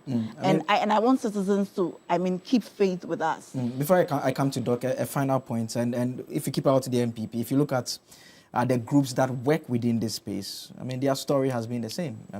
They say that they are not impressed. They said that in December against the previous government. They say that again this year. The Ghana Catholic Bishops Conference, one of the groups, their statement very strongly worded. They say that in the face of this, the President of the Republic, His Excellency John Dramani Mahama, appears not to grasp the existential scale of the menace. In both January and May 2025, delegations of our conference raised concerns directly with him, only to be met with unsatisfactory responses focused narrowly on economic gain. Then they proceed to talk about then meet the press. That is an independent verdict. And whenever I read this statement, I always tell people that you can take their previous statements, the Ghana Catholic Bishop Conference, their previous ones. They had virtually said the same thing about the previous government and the previous ones. And so... I agree with the Ghana Catholic bishops. And they have been a very consistent group. They spoke in the past, and they have every moral right to speak today. I'm one person who believes, and I'm sure President Mahama believes, that we don't measure by efforts. So we measure by results. And so when you start a process, they are telling you and they are giving us a feedback that we haven't seen our water bodies return to normal. We think that we haven't seen what we want to see. And so for us, this is a useful feedback. And they have also been invited to the Friday engagement. We'll listen to their perspective.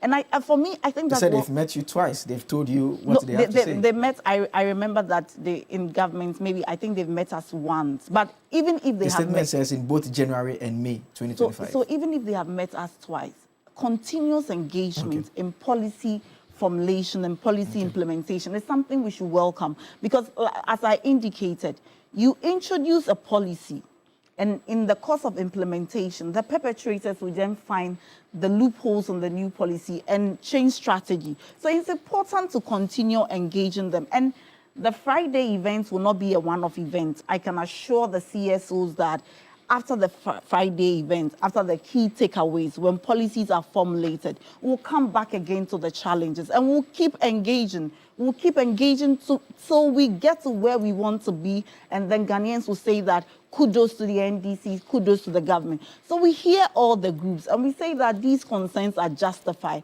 And let me say that, for instance, someone like Erastus Asari Donko, who has been one of the most consistent journalists in this, he reports what he spots as something bad, and by the next hour or by the next day, he's probably reporting on the updates. Like when I reported this, I think NIMOS came here. When I reported this, I think the military. And for us, that is how we build consensus. That is how we understand building a nation. We haven't taken an entrenched position. In the past, the Catholic bishop statement would have been poo-pooed.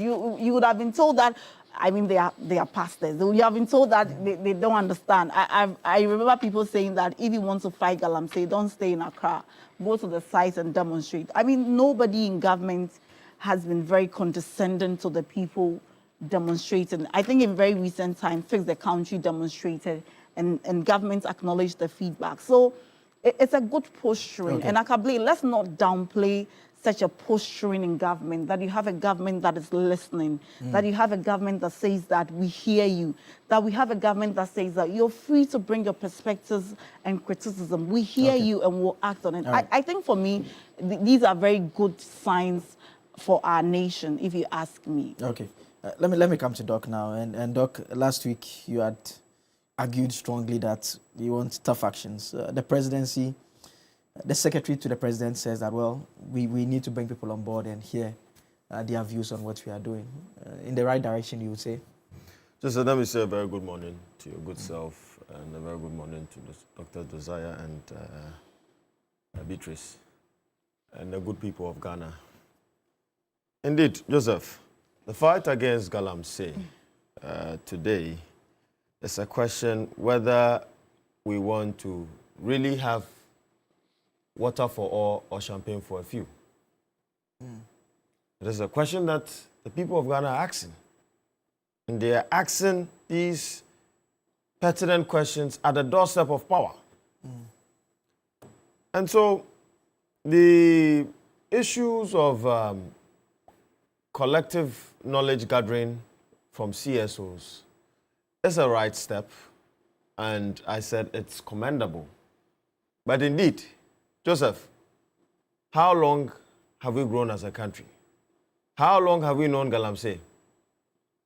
Let's look at the age of this Fourth Republic.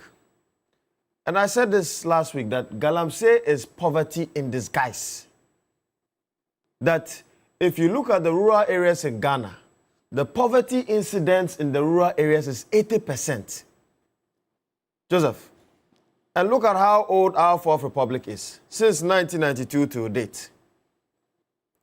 A resource-rich country like Ghana, which is estimated to be $12 trillion, is still grappling with fundamental issues.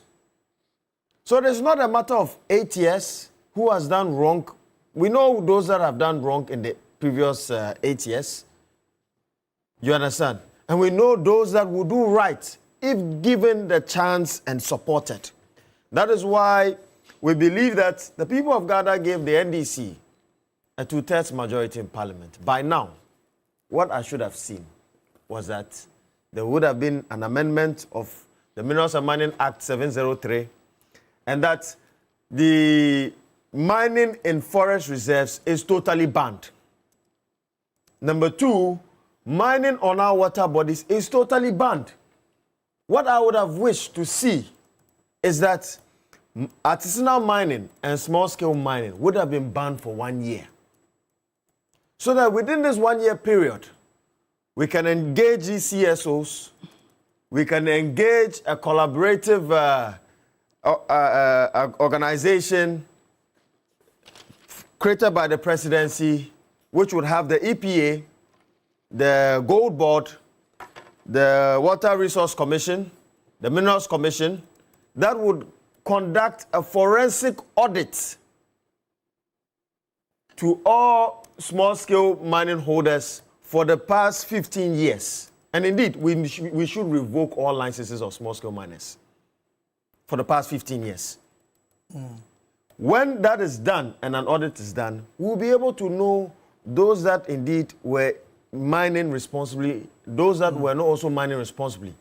And then we can be able to issue new licenses in consultation with the traditional authorities. Because, Joseph, this fight against Galamsey, if we do not involve our traditional authorities, we are not going to win this fight against Galamsey.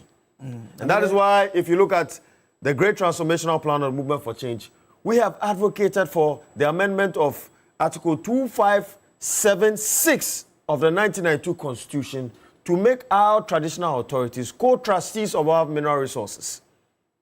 And let me commend this current government. Indeed, I think that this is a short-term intervention by tracking excavators, right? And then having a new licensure regime for excavators. I think that is a good step.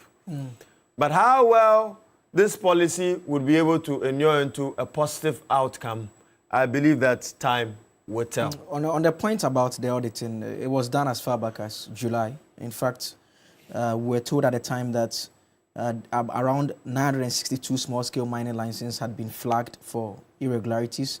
They had been given 2 weeks to remediate or have it revoked. So that has been done. Joseph. You also talk about mining in water bodies. I mean, we know that there's no lease that will entitle you to go and mine in a water body. Again, the bit about the ban on small-scale mining, the critics will point you to what the previous regime did. There was a ban. We saw a bit of improvement. When the ban was lifted, things went back to Joseph, there's a very level it was previously. Joseph, in regards to the audit, we have not seen proper auditing done. Let's be honest with ourselves. Unless maybe we want to tickle ourselves this morning and laugh and walk away. We are calling for serious auditing. And I did mention that it needs a collective, multifaceted approach involving different various institutions in this regards, as including the Gold Board, right? If we are able to audit, I am telling you that most of the mineral licenses, mining licenses that were issued, over 2,000 under the previous administration, I'm sure 90% would have been revoked by now. But that is not the case. And so we need serious, auditing. And you talked about efforts of the previous government. Joseph, where there is a will, there's always a way. If there is no political will to mitigate the anthropogenic activities of illegal mining, where even those that are supposed to fight it are also complicit in that act, how then do you fight it? How then do you fight it, Joseph? And so we need a political will. Do you see a political will currently? I think that it's too early. I have said time and time again that the menace of Galamsey should not be politicized. That is why God, in His infinite wisdom, created water as a colorless substance, right? Water cannot be MPP, water cannot be NDC, water cannot be the movement for change. Indeed, Joseph, I might even contradict myself because if I look at the color of the water today, it's closer to yellow. And I can even claim that we, the movement for change, should even beat our chest and even take that fight on. But no. But I dare say that we should not politicize Galamsey. Right. Now, we talk about interventions in our rural areas. If you hoard these areas as security zones, right, to mitigate the risk and all that, again, we need to tackle the root cause of Galamsey. If you have a poverty incidence rate of 80% in your rural areas, then it's a problem. Dogs community, Commander, has very, very rich arable lands, and I think it is one of the contributing places to, export of pineapple into the European market. Joseph, very recently in the past, I've heard, even in the past, previous administration, the NDC-1 administration, a sugar factory was set, and unfortunately, it's still lying there rotten.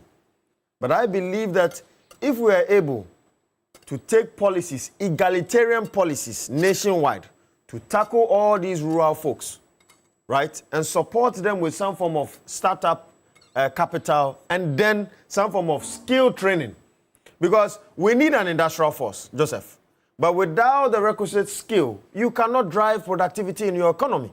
And that is why we are calling on this government to expedite the expansion of the TVET process, the TVET education, so that our rural folks will be equipped with skills that can enhance economic productivity. The central bank on its own would have to do much to reduce the cost of borrowing in this country.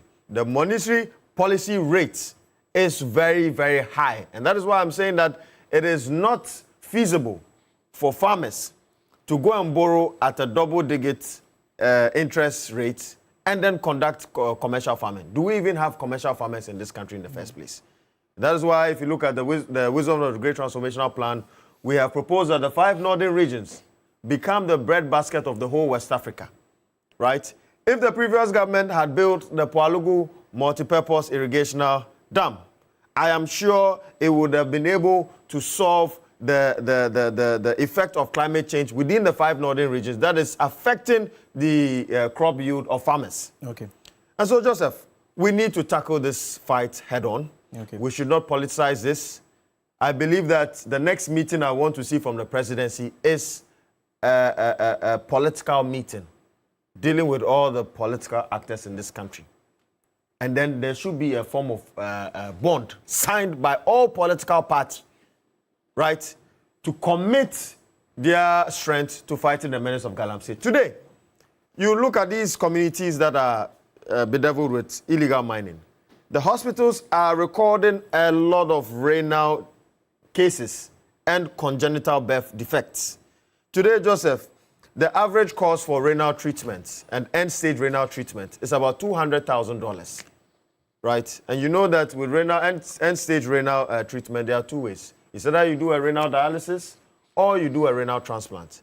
Now, if you look at the current population of youth engaged in Galamsey, we have 1.1 million people engaged in Galamsey.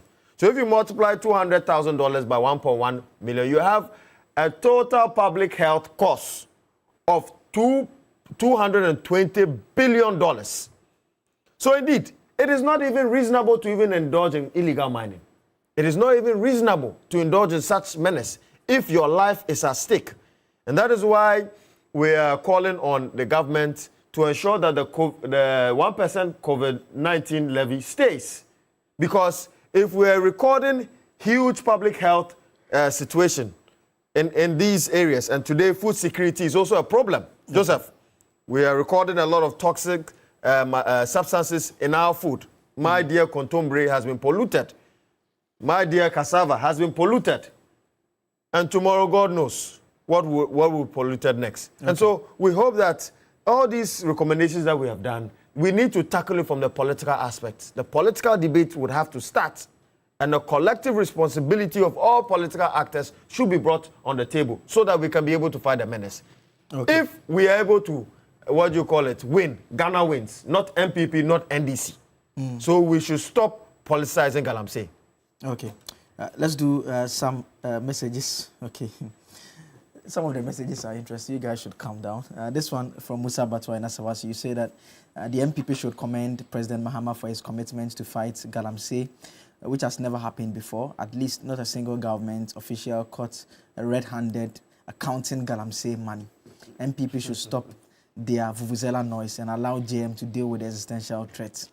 And you send your regards to Chief of Staff Julius Debra. Hey, Musa Batwa. Okay, I've heard you. A number of you have also sent your messages on Facebook. I'll come to some of those messages. But let's wrap up on this. And early on during the calling segment, we made reference to some of the findings, which Doc also made reference to. The EPA. The EPA did this study with 2 international partners and the medium. So if you pick soil from all areas, so Konongo Zongo, Konongo Odumase, Pristia, Dakupe in Savannah, and the remarks are severe contamination, elevated levels indicating potential health risk. In terms of the water, 10 times above limit poses risk to water bodies and aquatic ecosystems. And the air also is not spared. We are told that due to smelting activities, the air is heavily polluted. Food crops, contaminated tomatoes, they decided not to even mention the locations for obvious reasons. Again, there's also a challenge with those ones as well. And so that is it by way of the reports that they put out there. And Doc, let me wrap up with you in maybe a minute or two. Ahead of Friday's engagement, what should all the parties, what's the common understanding that they should go into that meeting with and seek to take away from it? Well, I think that, as I said, I believe this is in the right direction. And I hope that it's not going to be a meeting where people are at pains to poke holes in what government is doing. People should go in there with a positive mindset to contribute to finding a solution to this problem. I think that this government has shown that it wants to solve the problem, and thus far, I think all the things that we've been doing are in the right direction. I'm very impressed with the tracking of the excavators. Yeah. Very, very impressed. I think I think that we were here when excavators got missing, and and all that. So we've come a long way. So I think that people should go to the meeting in a spirit of, they should be nationalistic in this matter, and go there to contribute their quota towards finding a lasting solution to a problem. I like one thing that my learned friend said, that this is not a one-shot solution matter.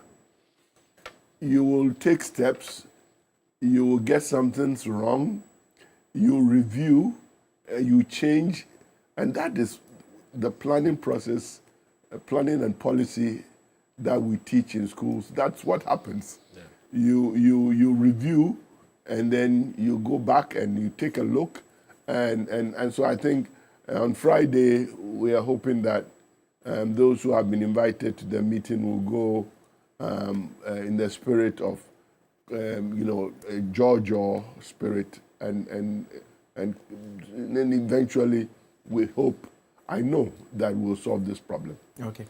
Beatrice, final word on the Galamsey issue. Yeah, I think that a government that has claimed 9 red zone forests, which hitherto were no-go areas for past governments, is a government that is committed to fighting the menace. The government that says that all civil society, I want to hear you, I want to listen to perspective, and so let me engage you, not even at the ministerial level, but at the presidential level, demonstrates the president's commitment to solving the issue. A government that says that it doesn't care whose ox is gore, and that even when names are mentioned, you would be referred to the authority without interference. It's certainly a government that is committed to solving the Galamsey issue. A government that says that we recognize and we hear the feedback. We are listening, and we are saying that we are committed to doing this. Okay. A government that is telling the media that we hold us accountable. We don't posit to have all the knowledge. We want to do this with you. A government that is engaging the chiefs. And I would say that to my brother Doc here, the Minerals and Mining Act is currently undergoing review to be amended. Right. The LI would soon be repealed. Right. And many other things are being done. We recognize, this government, we have so much goodwill. We recognize that with the victory of our 1.7 million gap. That is practically people saying that this is a vote of confidence in you. And so we recognize the enormity of the situation. So far, it's only Galamsey that is something people are calling on government to do. All macroeconomic indicators are showing positive signs. A lot of things in the country are going well. And so no government wants to stain its goodwill and reputation with this. In any case, it doesn't benefit any precedent. To keep mute. So I want to tell the Ghanaian people that you are in the right hands. You are safe with President Mahama. President Mahama is a president who will not condone any bad thing. He is on record merely because you have a dream to make money, you'll be fired. So how much more to be engaging in, these things. So be rest assured, the NDC government is committed to making sure that we win the fight. And let's not be distracted by the naysayers or what Nanado described as Jeremiahs. Because the Jeremiahs were given the opportunity and they said they could not do it. Maybe Nehemiah should be given another opportunity. And so trust the process, and together we will come out victorious. Okay. Doc, final word. Yes. I'm glad that Beatrice has posited this morning that they are reviewing the Minerals and Mining Act 1703. I think it's a step in the right direction. We want to see further empowerment of the EPA together with the Water Resource Commission, and especially the Research Institute for Water under the CSIR, so that collectively you can support these erudites and scientists who are well endowed with environmental issues and look at how best they can come with Ghanaian innovative solutions to be able to recuperate our water bodies and our environment. I believe that will be a step in the right direction. All right. So let's see what will come out from the meeting on Friday. Let's switch to topic number 2 now. Let's talk about the opposition New Patriotic Party. It's a party that since December, when it was dealt with that embarrassing defeat, as some of you have called it, it does appear the reorganization is not going particularly too well. The latest is the fact that there's a statement that has been issued by the camp of Kennedy Ohene Japan. They're asking the party to sanction the Ashanti and Bono Regional Chairman for gross anti-party conduct. The Bono Regional Chairman, Kwame Bafo, popularly known as Abronye, we know him. He had a bit of a brush with the law too long ago. And also, Bernard Nchibu also had a bit of a brush with the law with regards to his campaign contamination not too long ago as well. But those two individuals are heard in a video saying that or suggesting possible voter register manipulation to benefit a particular candidate, and that is why the camp of Kennedy Japan are unhappy. The party has actually issued a statement distancing itself from the comments of these two individuals, but the camp of Kennedy Japan simply wants more to be done about it. And joining us for this part of the conversation, Dr. Samuel Ifrie is a political analyst, a very regular contributor on this discussion part of the show. Doc, thank you so much for joining us this morning. Yes, thank you very much, and good morning to you and also your panelists and to your cherished viewers as well.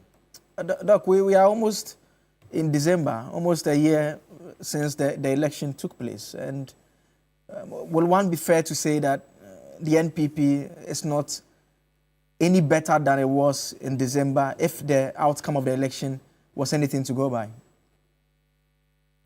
Yes, you know, if I have to describe the MPP now, if I have to borrow the word from the mining issues that we are talking about, the turbidity, I think that the turbidity has even come down for the MPP, because when they started, realized that the acrimonies were too much. But I think the party executives need to stand up, and I've been one of those that been speaking against the party leadership for their inability to handle some of these issues at the earlier stages. So when it comes to some of these things, it becomes very difficult. If this chairman has made some statement or some kind of raising issues about how they can rig the elections, then it behoves on the party executives, as Ken Group has suggested, that they have to set up a disciplinary committee for these people. But at the earlier, you see, it comes from somewhere. If people have spoken against the party or make some contradictory or some comment or some statement that will affect the elections, that the impending elections in January, then it behoves on the national executive to be heard. And I think yesterday, we realize that the NDC has issued a statement about calling one of their MPs about some statement or comment that they have made on the taking toll by the executive. This is how party national executive should act. But you don't become selective. You don't become so, should I use the word, disingenuous in a way that you pick and select, and that is what makes the party national executive lack the inability or the capacity to handle some of these issues. If I know that it were to be the NDC, these two people have been called immediately for them to answer certain questions or maybe investigations to be conducted. But the executive has not managed some of these things well. And when it comes to even some credence to some of these issues, then they tend to come up with statements, but lack the ability to handle or come up with investigative bodies to handle these things. And that is what is making the MPP. But I think I will commend them. The turbidity is getting down a little bit. I hope that it will get up very soon. And Doc, there are those who would make the argument, and if you remember the pre-2016 NPP that we saw, I mean, they had to force out the national chairman, the vice chairman, also the general secretary as well. There are those who make the argument that it's basically because the party has lost power, and that is how come there's a bit of disunity, and that once they get the arrowhead, that's the flag bearer, he'll be able to whip the party back in line. Do you share that point? Well, the national, that is the Council of Elders saw the need, maybe due to the confusion. And you see, the 2024 elections, the loss of the MPP has not happened to the party before. And it has created a lot of confusion, and then blaming each other for the loss. So we have to understand them from where they are coming in terms of not managing. And they have also lost a national figure or maybe a personality that can bring all of them together. That the party has lost that, except now they're trying to urge President Ford to come in sometime. But they don't have a national, let's say, personality that can handle some of these things. And that is what has been going on. So managing these differences and acrimonies is very, very, very difficult. And you know, the MPP, everybody knows that everybody thinks that he or she is right. So it makes managing of these things very difficult. But you know, I think that they need to calm down and try to think back. And the division that resulted, I think Alan moving out has also affected the party. So if they don't manage this situation well, and any candidate tends to use any of some of these issues, it might also affect the party even more worse than what happens in 2024. So the MPP is in a strategic abyss, in meaning that they are not finding their feet in terms of how they can manage these kind of catastrophic defeat. And that is what is affecting the party. And it deserves some kind of personality to help them to able to stand on their feet. And I believe that, and I hope as the election becomes intense, they will not try to come out with a lot of issues that will affect the party. Okay. If not, I'm sorry, the party will find its wrong legs in 2028 elections. Let me come to Beatrice in the studio now. And previously, when we had a similar discussion, I had asked Abraham Amaleba that you in the NDC, you have to be happy what is happening in the MPP. And he said that no. They actually want a strong opposition party. I mean, the MPP clearly is in disarray, if you can even put it that way in simple terms, in terms of what they are trying to do, even with the reorganization taking place. I think to say they are even in disarray is a more euphemistic way of describing their situation. I think completely the MPP is dazed and shattered by the abysmal performance at the polls. And I say that we should not be surprised at what is happening. This is a micro reflection of what they subjected the country to. You have a government that, after COVID, practically lives and livelihoods have been destroyed. And I say this perhaps in the most emotional way, where the country was subjected to debt exchange. My friend lost their father because of the debt exchange after he was told how he was affected. So practically lives were lost. You have a government that did not build a single hospital at a time when citizens were dying. It was not their priority. Their priority was a procurement economy, paying over 60 million to a hospital in Adaklu where no citizen. I mean, these guys subjected the country to some of the things that I don't think we should even repeat them because it gets you very emotional. They sunk millions of dollars in the cathedral hole. You had a government that had no elders to call the president and the government to order, and we had 126 ministers at the time when everybody said it's too much. Let's go back and go back to the drawing table. You had a government that nobody could practically tell Dr. Baumia the lies were too much on the campaign, and everybody was afraid. And we are saying what? We are surprised that the party is in so much abyss and disintegrating the way it is. There were no elders in the party. And like Dr. Free said, it would never happen in the NDC. You know, admittedly, we are all political parties. And every time you are going to an election, because people have factions, they sometimes say things that go overboard. It happens in all political parties the world over. So this would not have been something new, or it should not be something that would surprise us that people are making loose statements. And for the likes of Abronye and Chemawun to me, I think that the MPP were the greatest beneficiaries of some of the loose statements they made. I am on record to have said that at my last count, Abronye has literally insulted President Mahama over 89 times. I haven't had time, but I intend to complete that research. Chairman Woon to me said very despicable things about the vice president, a woman, things you cannot even repeat on air. And they were beneficiaries. They hailed them. And today we are being told what? That all of a sudden, what?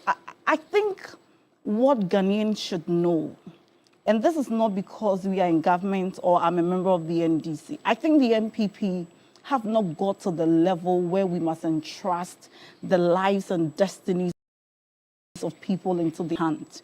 I think collectively they lack that tact, emotional strategy, emotional intelligence, and the strategy that is needed to manage resources and the destinies of people. Look at what they are doing to their party internally.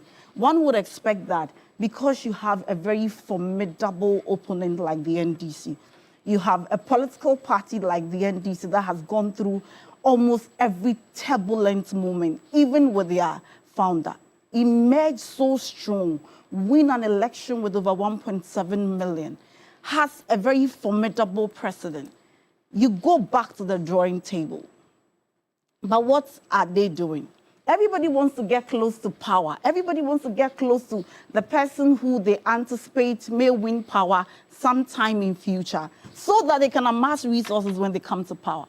Because if really and truly the aim of a political party is to rescue power, build a nation, where from all these things happening in the MPP? Okay. Why is it as if the world is coming to an end, as if they don't have lives beyond political party?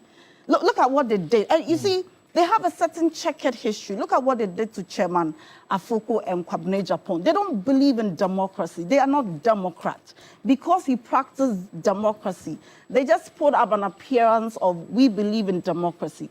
Anytime it comes to their internal election, you see that there is an acid bath, or somebody dies, or, I mean, the MPP is in total shambles. Okay. And I would urge Ghanaians that maybe the NDC may not be perfect. The NDC may not give you everything. Maybe the NDC may really not reflect everything you believe in. Okay. But certainly, the NDC is the only political party in Ghana that has the people at heart. Maybe in recent times, movements for change is joining, and they are welcome. But the NDC is a political party that has the people at heart.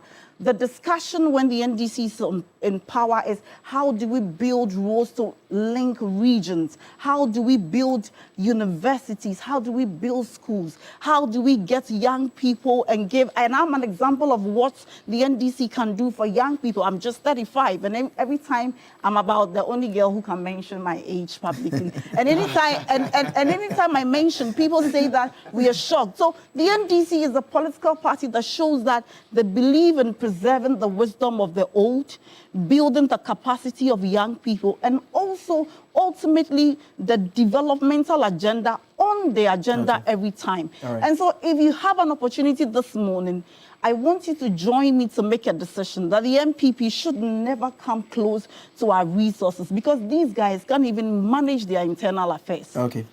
Let me come to Doc now. And some of you are sending messages, raising questions about the descriptions we gave to the MPP. Let me just read to you what the MPP's own General Secretary, how he described the party. This was just yesterday in an interview. He said that we cannot pretend the MPP is in a very difficult and delicate situation. We are all doing our best. As General Secretary, I must remain neutral, because if not, by the end of everything, there will be problems. And so that is how the General Secretary, who basically heads the party's institutional structure, has to say. And on the question of whether they should sanction or dismiss individuals, he says, it is not in my power to sanction or dismiss people from the party. Article 4 is the Constitution spells out the processes. My role is administrative, compiling the album and speaking as spokesperson, but there is a limit. So those are his words in terms of the current state of the party. The party, in trying to rebuild, they've extended an olive branch to elements like you. Doc says that you have left Movement for Change. I mean, a significant number of you left from the MPP fold. You have made the party weaker. They said the party says you should come back. Well, Joseph, in a horse race, a jockey would prefer to ride on a very strong, lively horse than a dead horse, because you can never ride on a dead horse to victory. So that is my preamble, and it's food for thought. I've just carved it this way. Joseph, indeed, the party of Professor Dubois Hene, the party of President Kufuor, and the many polling station executives and the grassroots people that toiled the length and breadth of this country to ensure the creation of the MPP with values of patriotism, truth, probity, accountability, and indeed with a vision of making Ghana a better place led by the private sector, is not what we see today in today's MPP. Today's MPP, for want of a better word, is acephalous. Yes, it is acephalous. If you look at what is happening today. And the reason why the MPP is in disarray is because of the crimes, or I would say the sins, of Nana Addo Dankwa Akufo-Addo. And not only him, but many of those that knew the truth, many of them were quiet. Many of those so-called virtuous people, leaders, elders of the party, were quiet. And they saw what Akufo-Addo did to the party today. Today, the same people who are ranting about unity, the same people who are ranting about not treated fairly, were the same people that empowered Akufo-Addo and created the system that is hunting them today. And indeed, we Movement for Change would never take scripture lessons from a drinking bar. And I dare say so because, Joseph, if you look at all indicators from 2000 to 2024, MPP has now become one of the most declining political parties. Indeed, its decline is very significant in the history of Ghana and in the history of our political landscape. if you look at the percentage of their support base within their strongholds today, from the year 2000 to 2024, they have lost significant chunk of their base. And it has declined to almost 39% from 45% in 2000. And so this data, it's really showing the ills and the crimes that they have perpetrated. Indeed, if you look at the golden era for business, the golden era for business in this country was under the era of President Kufuor, where he inherited a debt to GDP of over 118%. And when he was leaving office, the debt to GDP ratio was less than 36%. I hear the former president, Nana Addo Dankwa Akufo-Addo, say that the MPP is going to bounce back based on his track record and the track record of President Kufuor. For his record, President Akufo-Addo, you have killed the track record of President Kufuor. He should understand that he has killed, he has dismantled the track record of President Kufuor. And that is why they have lost with this great margin. If you look at the management of the economy, we thought that the MPP should have been a better manager of the economy. And that is why today, the World Bank has brought a report, right, to vindicate us that the COVID-19 and Russia-Ukraine war was not the cause for Ghana's economic woes. And my brothers on the NDC, I do not know what they are doing, honestly speaking. Because the MPP needs a reset. Please, include them in your reset agenda. The MPP needs a big pool. Indeed, create a big pool, not a big push. They need a big pool because they are an abyss. And anybody that is an abyss, you don't push it, you pull him. Don't be so. Maybe you're pushing them out. No. Listen. You see, we don't want a situation whereby the MPP would die. No. We want them to realize the new party that is going to come up. A party that would reinvigorate the founding values of our founding fathers. Right? The Nkrumahs and all the founding fathers of this country that ensured that there was patriotism before party first agenda. Okay. That there was a system that ensured accountability, probity, and a system that promoted good governance. Today, I hear the likes of Wontumi ranting about and Abronye saying that they skewed the album in favor of Dr. Mahmoud Bawumia. This is what we suffered when we were in the MPP. Indeed, many more, but I'm not here to even speak about that. Okay. Because we, as the English will say, you cannot cry over spilled milk. It is gone. Okay.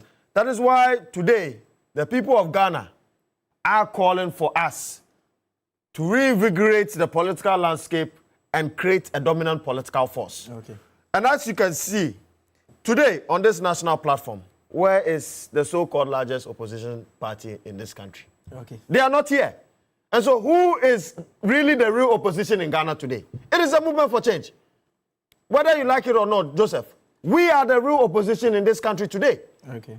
On this large platform today, talking about national issues, Galamsey. Indeed, they cannot even talk about Galamsey because they've seen what they've done to this country and its environment. Okay. And so what I can say is that, Joseph, the amnesty that they gave us is much ado about nothing. It's just a political agenda. They heard that we're going to create a political party. That is why they quickly scribbled something out and said that, oh, come. How can you ride on a dead horse? When the horse was lively, you didn't ask us to come and ride with you. Now that the horse is dead, you want us to come and ride with you. Okay. And indeed, Joseph, if it neighs like a horse, if it walks like a horse, if it trots like a horse, and if it gallops like a horse, is what? It is a horse. Yeah, I thought you were going to put some dead in there and ask that it should be a dead horse. Doc, I'll give you the final word. I mean, there are those who say that, we are making a meal out of it because they say that parties go through this process. It's just a cycle. Yes, yesterday I met a colleague in court and we were talking about these issues. And he says to me, why are we bothered about what is happening in the MPP, within the MPP? You know, they are doing to themselves what they did to us for 8 years.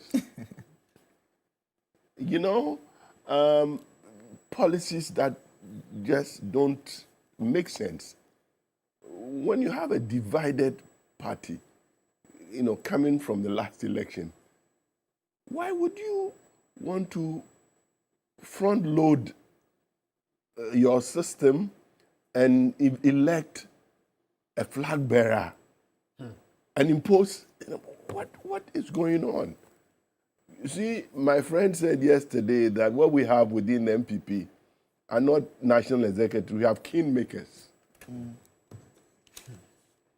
And, you know, speaking as a traditional ruler, I tell you what, when you have kingmakers, you have disputes, chieftaincy disputes all the time, you know. So they are doing to themselves really what we suffered under them all this time. You know, the cracks are there. We know that the cracks are there. But instead of seeing things that help to heal those cracks, the cracks are getting deeper and deeper and deeper. You see, when you have certain people who call themselves chairmen, you know, I sit and think, and MPP, what does it take to become a chairman? Solid money. you know, so I think they have to do a lot of introspection. They have to. I mean, we don't want to have an opposition party that is moribund. You know, so let us hope that they will get their act together and provide the opposition that the constitution of this country envisages. Yeah, you know. Doc asks a very important question. What does it take to become a chairman? Indeed, we've learned that it takes solid money. That at a particular point in time, Chairman Wontumi, right, at the midst of all this Galamsey issue, was brandishing gold bars on a live television against the sentiment of the people of Ghana. The current executives of the MPP and the previous ones, together with President Akufo-Addo, had created a system called a kakistocracy. That those that were knowledgeable did not man very important positions within the party and even in government. And it was those that could be puppeted and be controlled by just a stroke of a pen by the executive were those that were empowered in the MPP. That is why people like the likes of Abronye is a chairman of the MPP, a regional chairman. People like Wontumi is a regional chairman. And I hear he's coming to be the national chairman. God knows what will happen next. I think, Doc, you remember we discussed it the other time. Okay, so that is it by way of our discussion this morning. My guests have been Dr. Ramsey Nusa, Director, Political Research Movement for Change. Doc was next to me. Also joined by Dr. Josiah Koba. Doc is a legal practitioner, a former principal lecturer at the Ghana Institute of Management and Public Administration. Beatrice Anand, the young Beatrice Anand. But the camera should take it. Yes, the young, the very young. I'm very But I must say that I've been really flattered by the age she gives. I don't know whether it's football age, but she looks way younger than that. Yeah, I and go Joseph, backwards. lastly, we need to congratulate UDS. Yes, They have really made us proud. We are so proud. As Ghanaians. So it should tell you, I mean, the NDC established the UDS. We should be proud of them. Yes. Anyways. And Dr. Samuel Ifri also joined us on Zoom as well. Thank you all for joining us this morning. Optimal Solar Systems offers reliable solar energy solutions in Ghana, including solar panels, lithium batteries, water heaters, water pumps, and solar-powered CCTV. They provide installation, ongoing maintenance, repairs, and even comprehensive solar insurance against theft, fire, flood, and more. Flexible payment plans are available. Their services suit homes, farms, and businesses, helping customers cut electricity bills, gain energy independence, and support environment contact. You can call them on 030-824-9900 or 050-502-3472. You can check out their offers on their website, www.optimasolarsystems.com, on social media, on Instagram, Facebook at Optima Solar GH. We'll take a quick break. When we come back, we have the very latest in the world of sports. Stay tuned in. Climb every day.